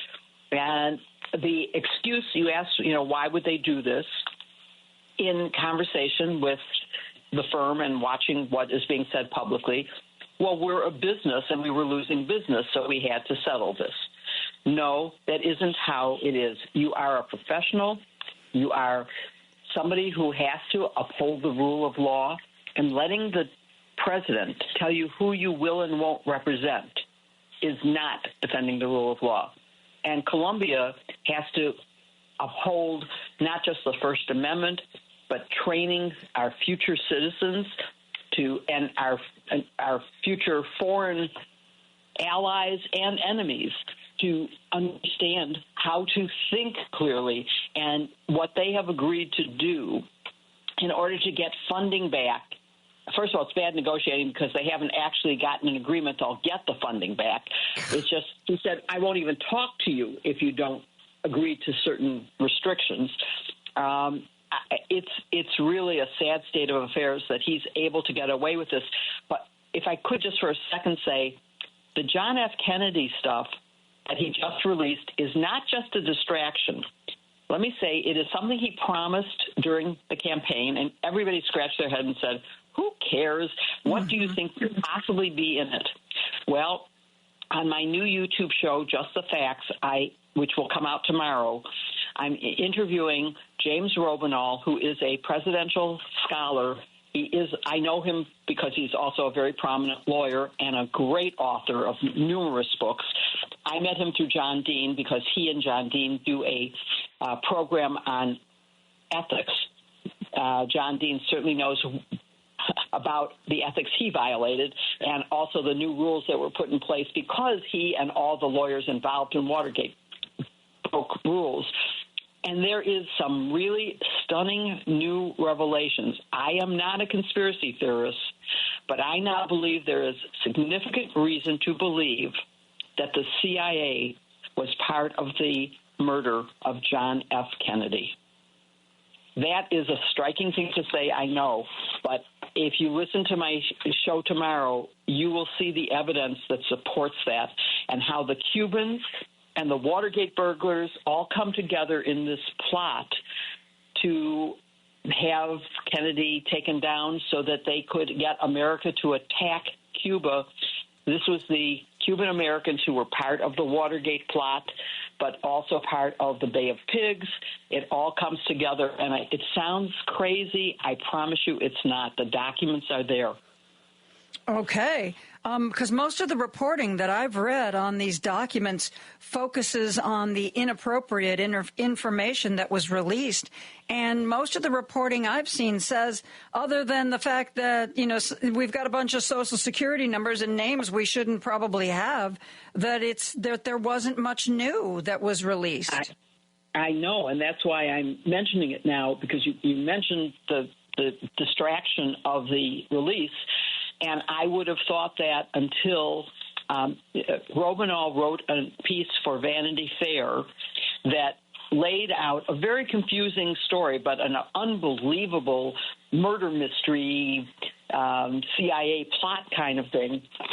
And if I didn't know him personally and know him to be a very fine historian and good author, I would have thought that's crazy. But because I knew him, I spoke to him, and he lays out, he's gone through, there's like 60,000 pages that have been released and maybe another 20,000 about to be released. He has not read all 60,000 of them, but he's read enough to have put together a story that involves James Angleton, who was the head of counterintelligence, and Oswald and the Cuban-American exiles from Cuba who are very strongly anti-Castro and wanted to take down Castro, and then linked up with Lee Harvey Oswald, who was pro-Castro, and started pointing a finger at him and implicating him in the obviously he's the name that you associate with having been the shooter. And so it's a very, very interesting story, and I think the mainstream media is missing the story. So you could be the first to go after it. Well, this drops tomorrow, you say, Jill? My show does. And Jim Robineau has been on, I know this is going to shock you, that I would interview someone who appears regularly on Fox Now, which is their streaming service, and which is a place where he actually gets to talk more. And he is regular appearance as a presidential scholar on Fox. But I promise you, he's focused on facts, and he will point to documents, and he can weave this all together. I'll give you his contact information if you want to have him on as a guest. It's quite interesting. Well, this is, I didn't mention when I introduced Jill that she does the Sisters-in-Law podcast, and she has a YouTube show called Just the Facts. And a new episode drops every Monday on YouTube, but you say we've got one special one dropping tomorrow.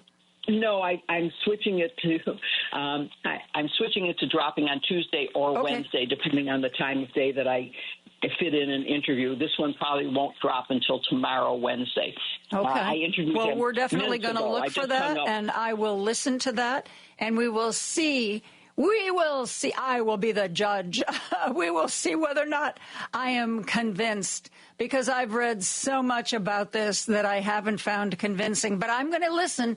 I will definitely be watching and listening. Jill and I are going to take a real quick break. We're going to be back with more after this.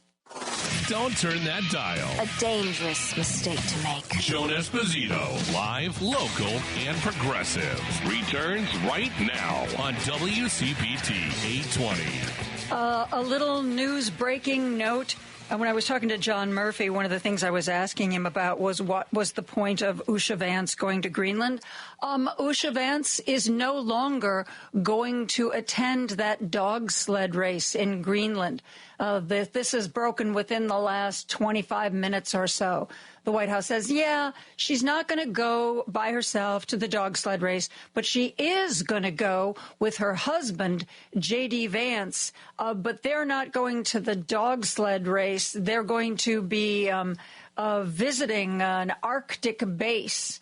And that's so it's a sort of a I guess we call that a sort of an official visit anyway. So, yeah. There you go.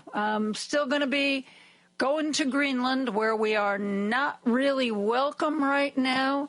But now he is. They're going to be going to Greenland together, and they are going to be visiting some sort of Arctic base. Still no word on whether or not there will be any official welcome for them. Whew. I'm joined by Jill Wine-Banks. And, Jill, I've got to say, I think that I am more impressed than ever by our governor, J.B. Pritzker, with the way he's been getting out there, the way he goes toe-to-toe with Trump. I think he's been striking a very good message. Passionate without being overtly crazy and angry, but willing to call Trump out, which so many people seem hesitant to do these days. What do you think? I agree with you. I think he is presidential material. I am very proud to be from Illinois, and I think he's doing a lot of good things, including I think he's funding, in opposition to Elon Musk, the Wisconsin Supreme Court race, and that Susan Crawford is the Democratic candidate. I know they're not really partisan candidates, but the liberal candidate who will protect abortion rights and prevent gerrymandering in an unfair way is Susan Crawford, and he's been helping her campaign. And so I think he's doing a lot of good things, and he has given some really impressive speeches that are, I mean, he just gets everything right. I did a show with him during the convention, the Stephanie Miller Sexy Liberal Blue Wave Tour show, and he is so funny. He has a great sense of humor, which I never knew before, but he is genuinely funny and clever and creative. I absolutely think he's really good on policy and really good on communications.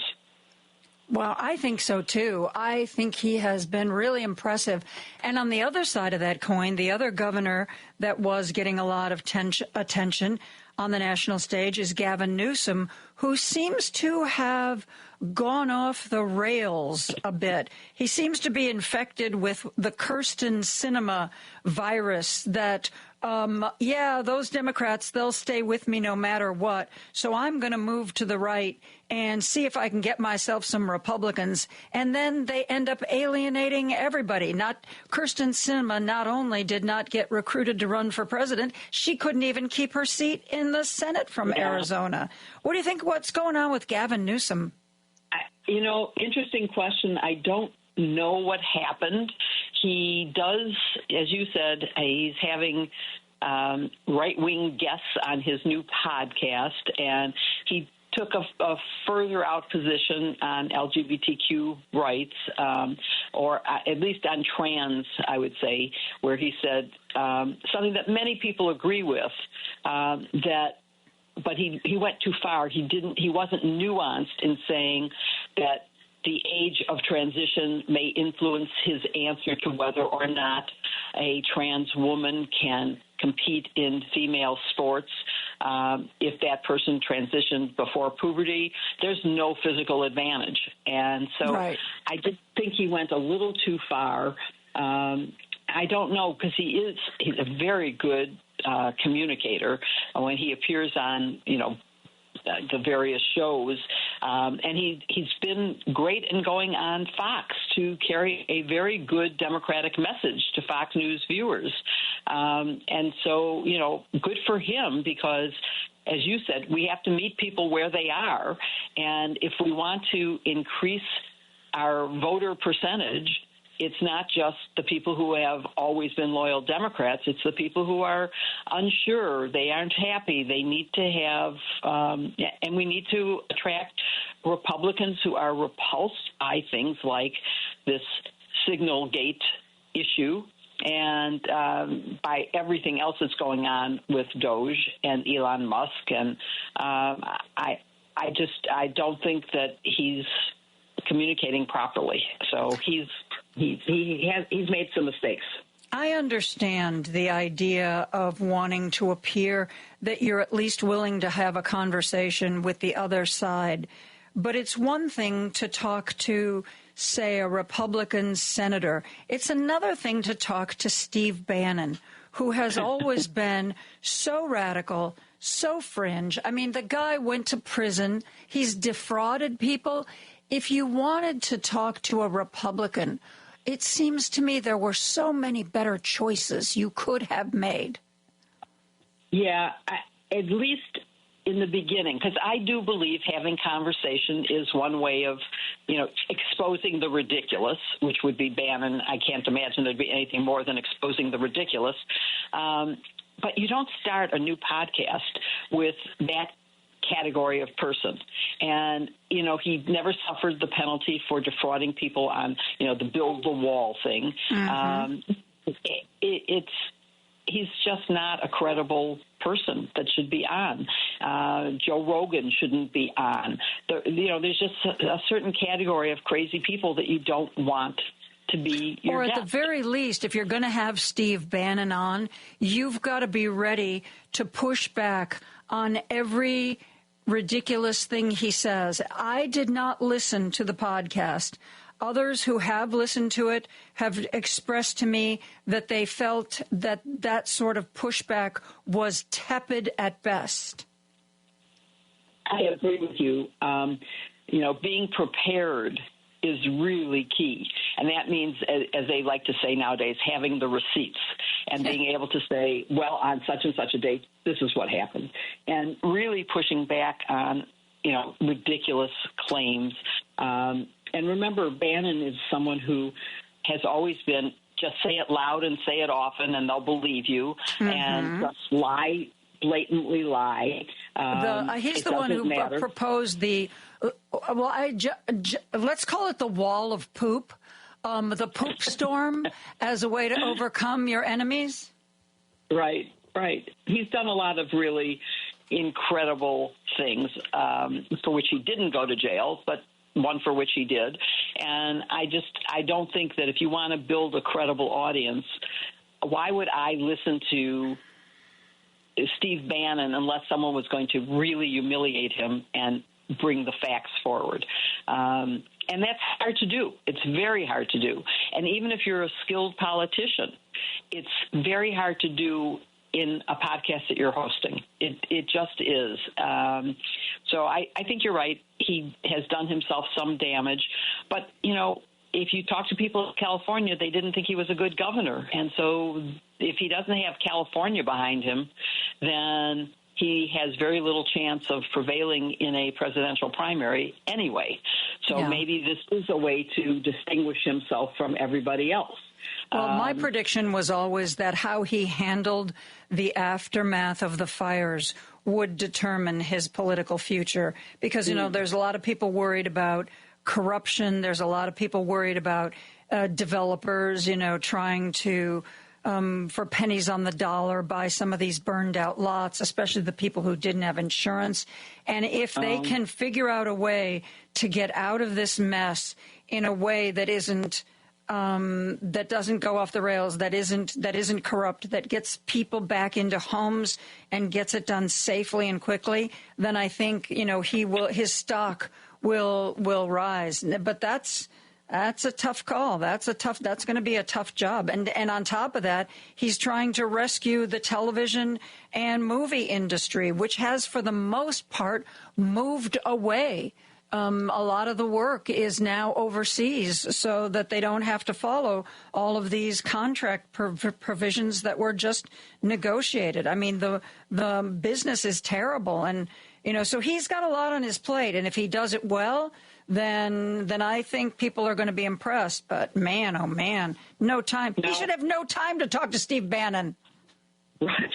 That's an interesting point, is how does he have time to do a podcast when he is a full-time governor of a very troubled area that does need to respond? I mean, Mayor Bass has to do some hard work here too, but so does the governor. And you're right. If he could pull that off, he would be a hero. And I think a lot would be forgiven. People are complaining about the homeless situation in California. And I think that would quickly fade away if he was able to, as you say, get people housed quickly. And we all know people who are, surf couching right now because they've lost everything. Yeah. And even if they have insurance, it's going to be years before they can get things cleared and rebuilt. So whatever he can do to make the regulations less, to make the process easier and faster, will definitely earn him a lot of points, but he doesn't have a lot of time left. No, he doesn't. And neither do we. Actually, I've taken us way into the break because I love talking to you, Jill. Jill Wine-Banks. You can hear her on the Sisters-in-Law podcast, and she has a YouTube show called Just the Facts. Pick up her book, Watergate Girl. It's good reading. Thank you, Jill. We are going to take a quick break and be back with more after this. Joan Esposito, live, local, and progressive on WCPT 820. Every Tuesday, Rich Eberwein brings you stories from Heartland Signal. Heartland Signal is our digital arm. You can find these stories at heartlandsignal.com. Rich Eberwein is a reporter there, but he brings us every week 3 stories we might otherwise have missed. Rich, how are you today? Doing all right, Joan. Glad to be back. Are you sure? always glad to. Okay. Discussing this lovely stuff. Yeah, really. I can't believe what is happening in my home state, my birth state of Ohio. Man, they find new ways to go backwards all the time.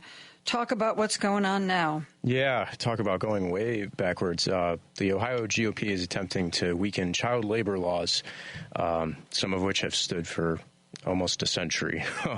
So one of the effort that they're pushing right now would allow for 14 and 15-year-olds to work until 9 p.m. During weekdays on school nights year-round.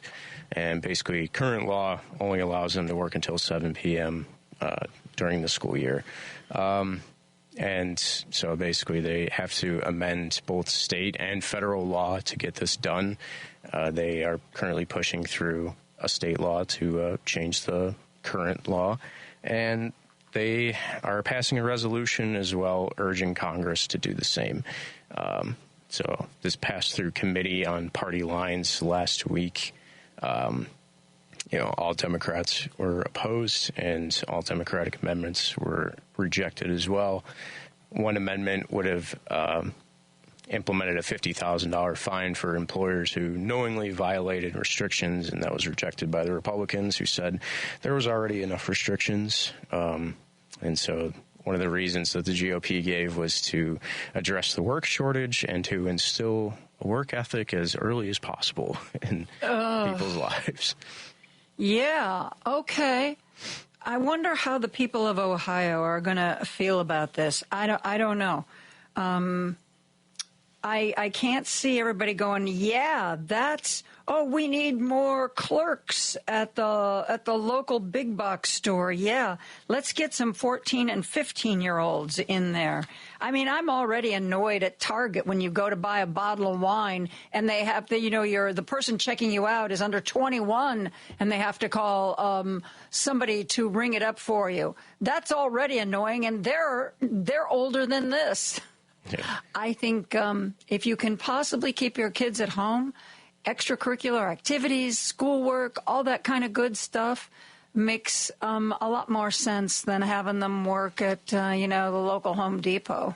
Yeah, some of the groups that testified against the bill, pointed out that it just opens up a lot of lanes for corporations to exploit children and take advantage of cheap labor. And also, it could possibly stymie the wages for adult workers as well. Again, this would amend federal law that was signed by FDR.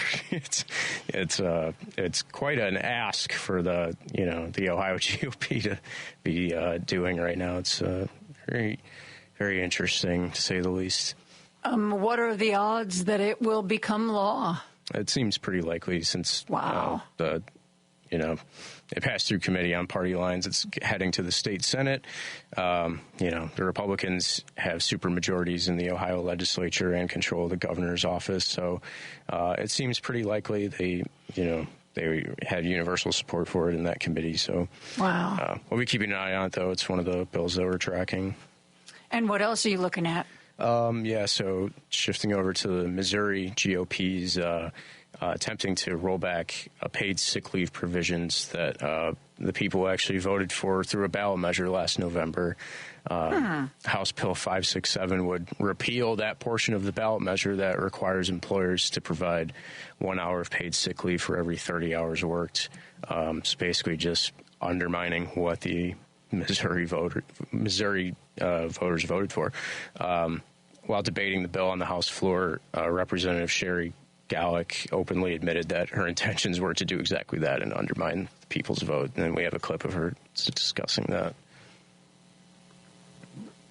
There's an emergency clause.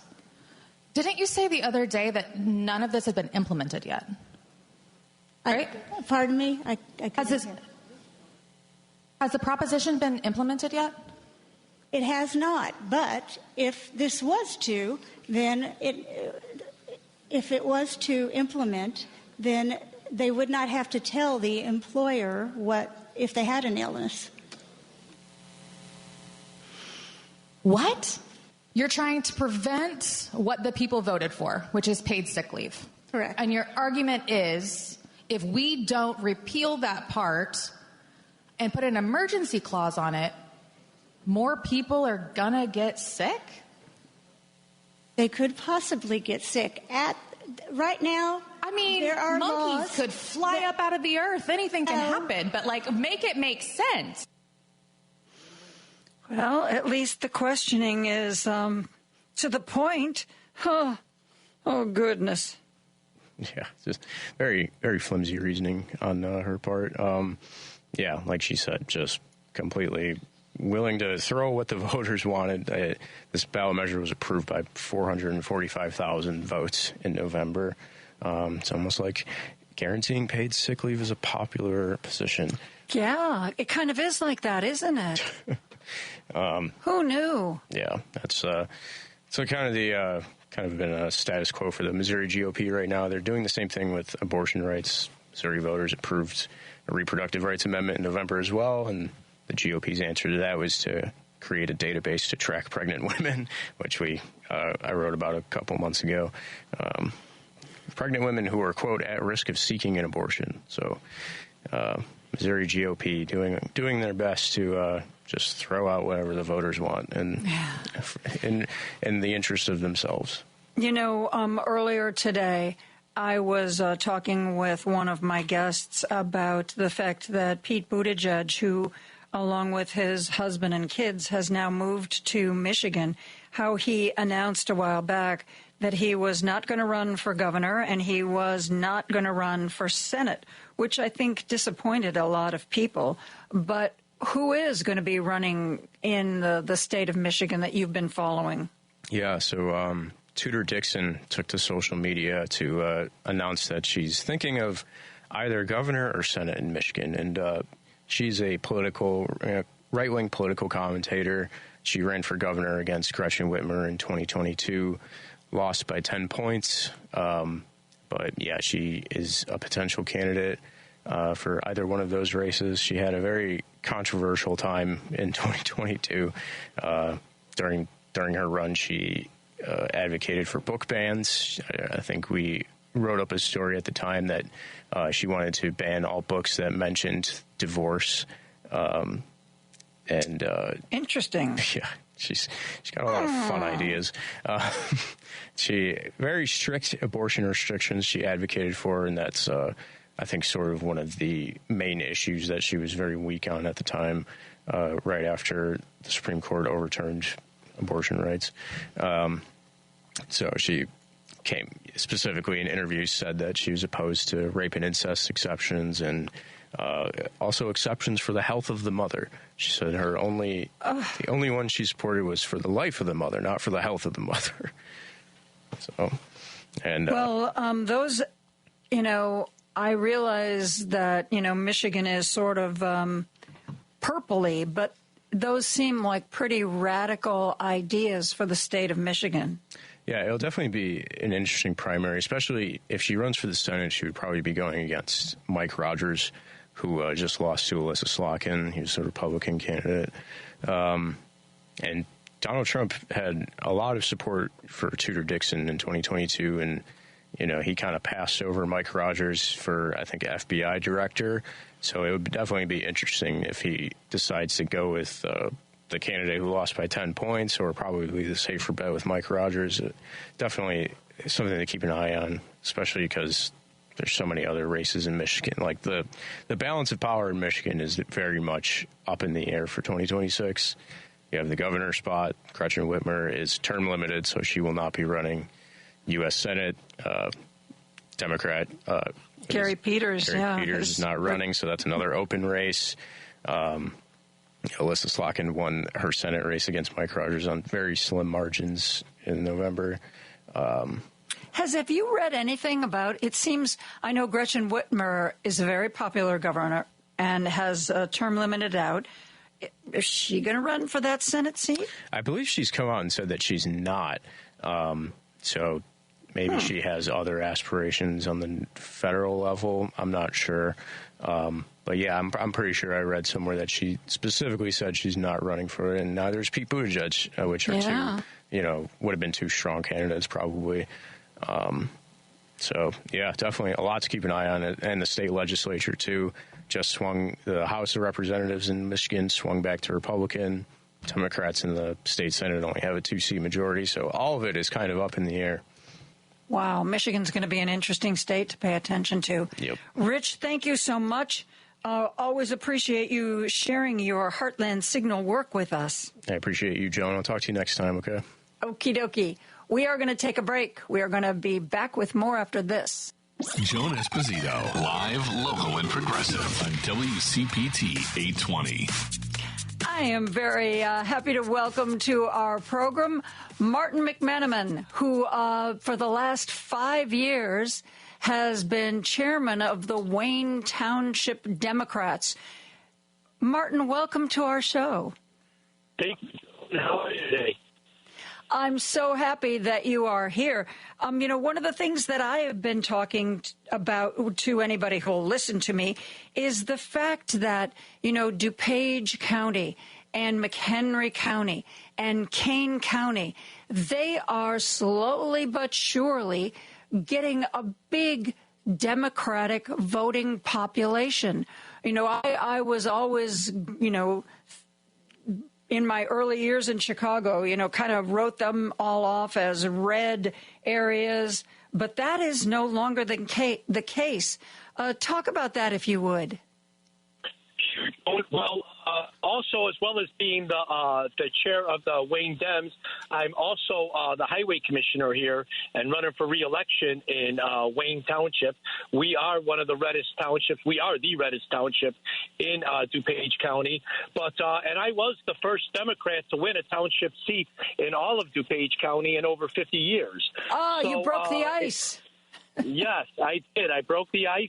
For the first 4 years, it was just me in all of DuPage County and township government. Each year, we've increased a little bit more. We haven't increased in Wayne Township, but I have held my seat for 3 elections, and I plan on holding it for this 4th one.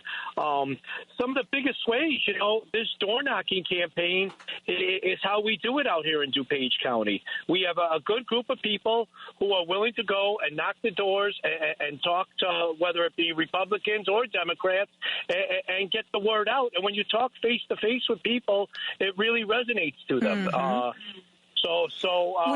When you knock on a door and you tell people that you are indeed running for re-election as highway commissioner, what is it that they want to tell you or ask you?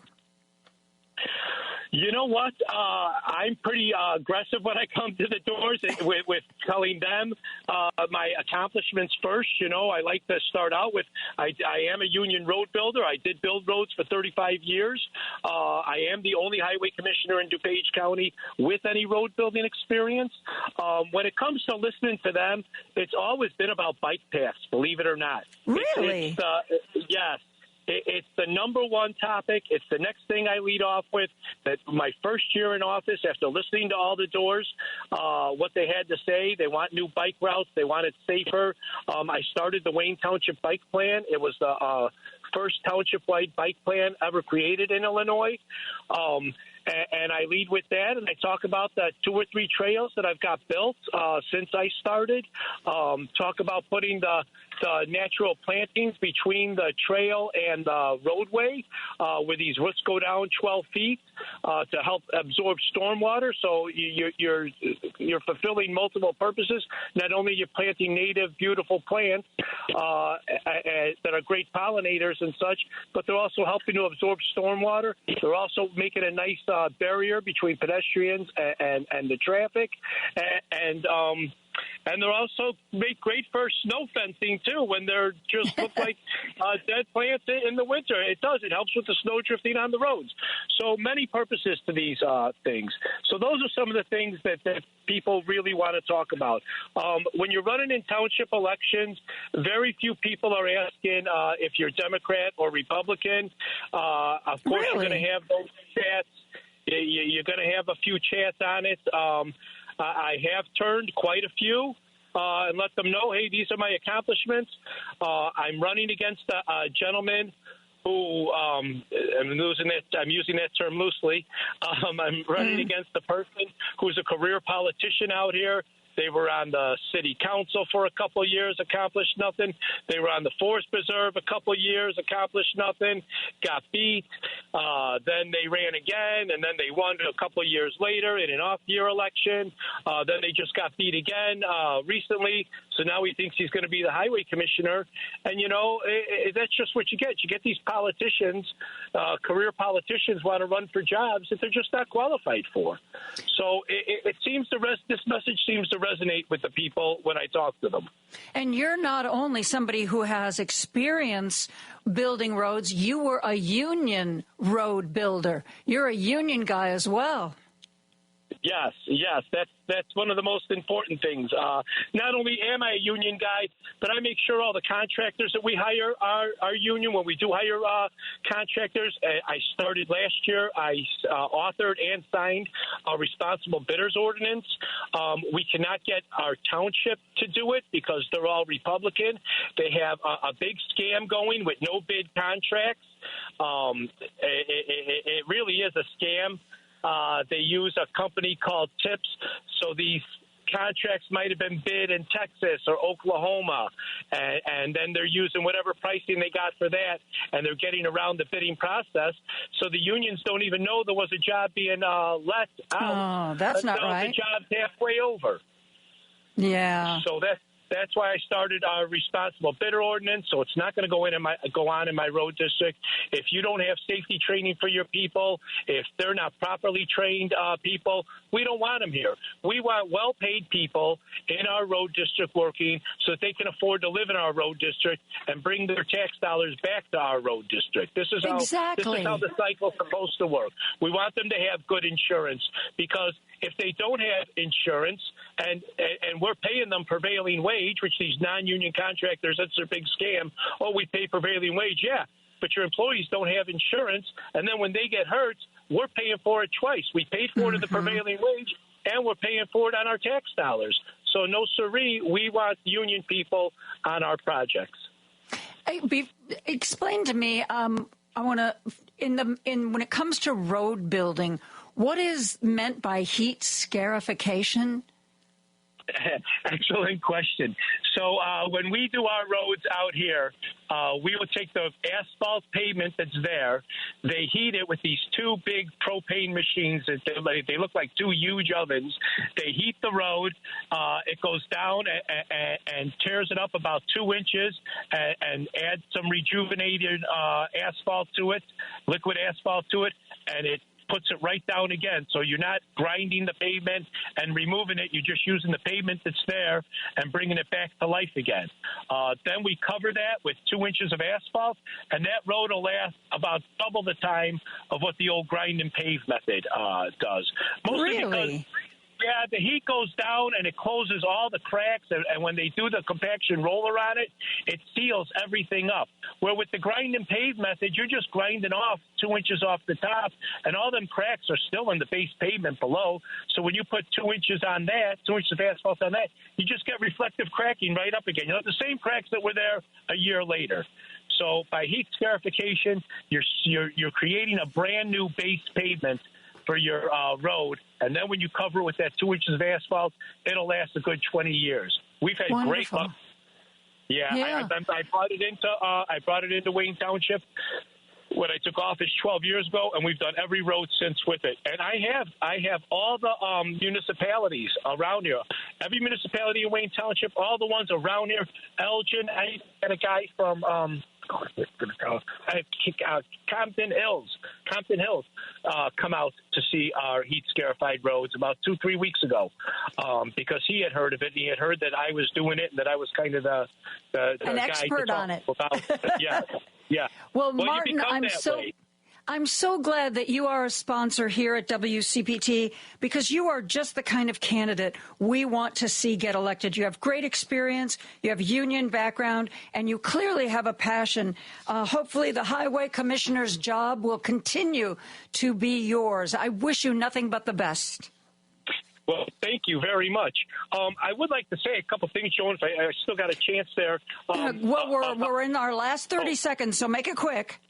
Well, it's about Democrats in general to stop being afraid of their Trump neighbors and to start putting signs up and to start participating in all these local elections. I'm taking a lot of heat, and the Republicans like that. They like to give you heat so that all the other Democrats will run for office. Well, I'm glad you are, Martin. Martin McManamon, look for him on your DePage ballot, Highway Commissioner. That's going to do it for me. I will see you tomorrow at 2 o'clock. Have a great evening, my friends. Good night.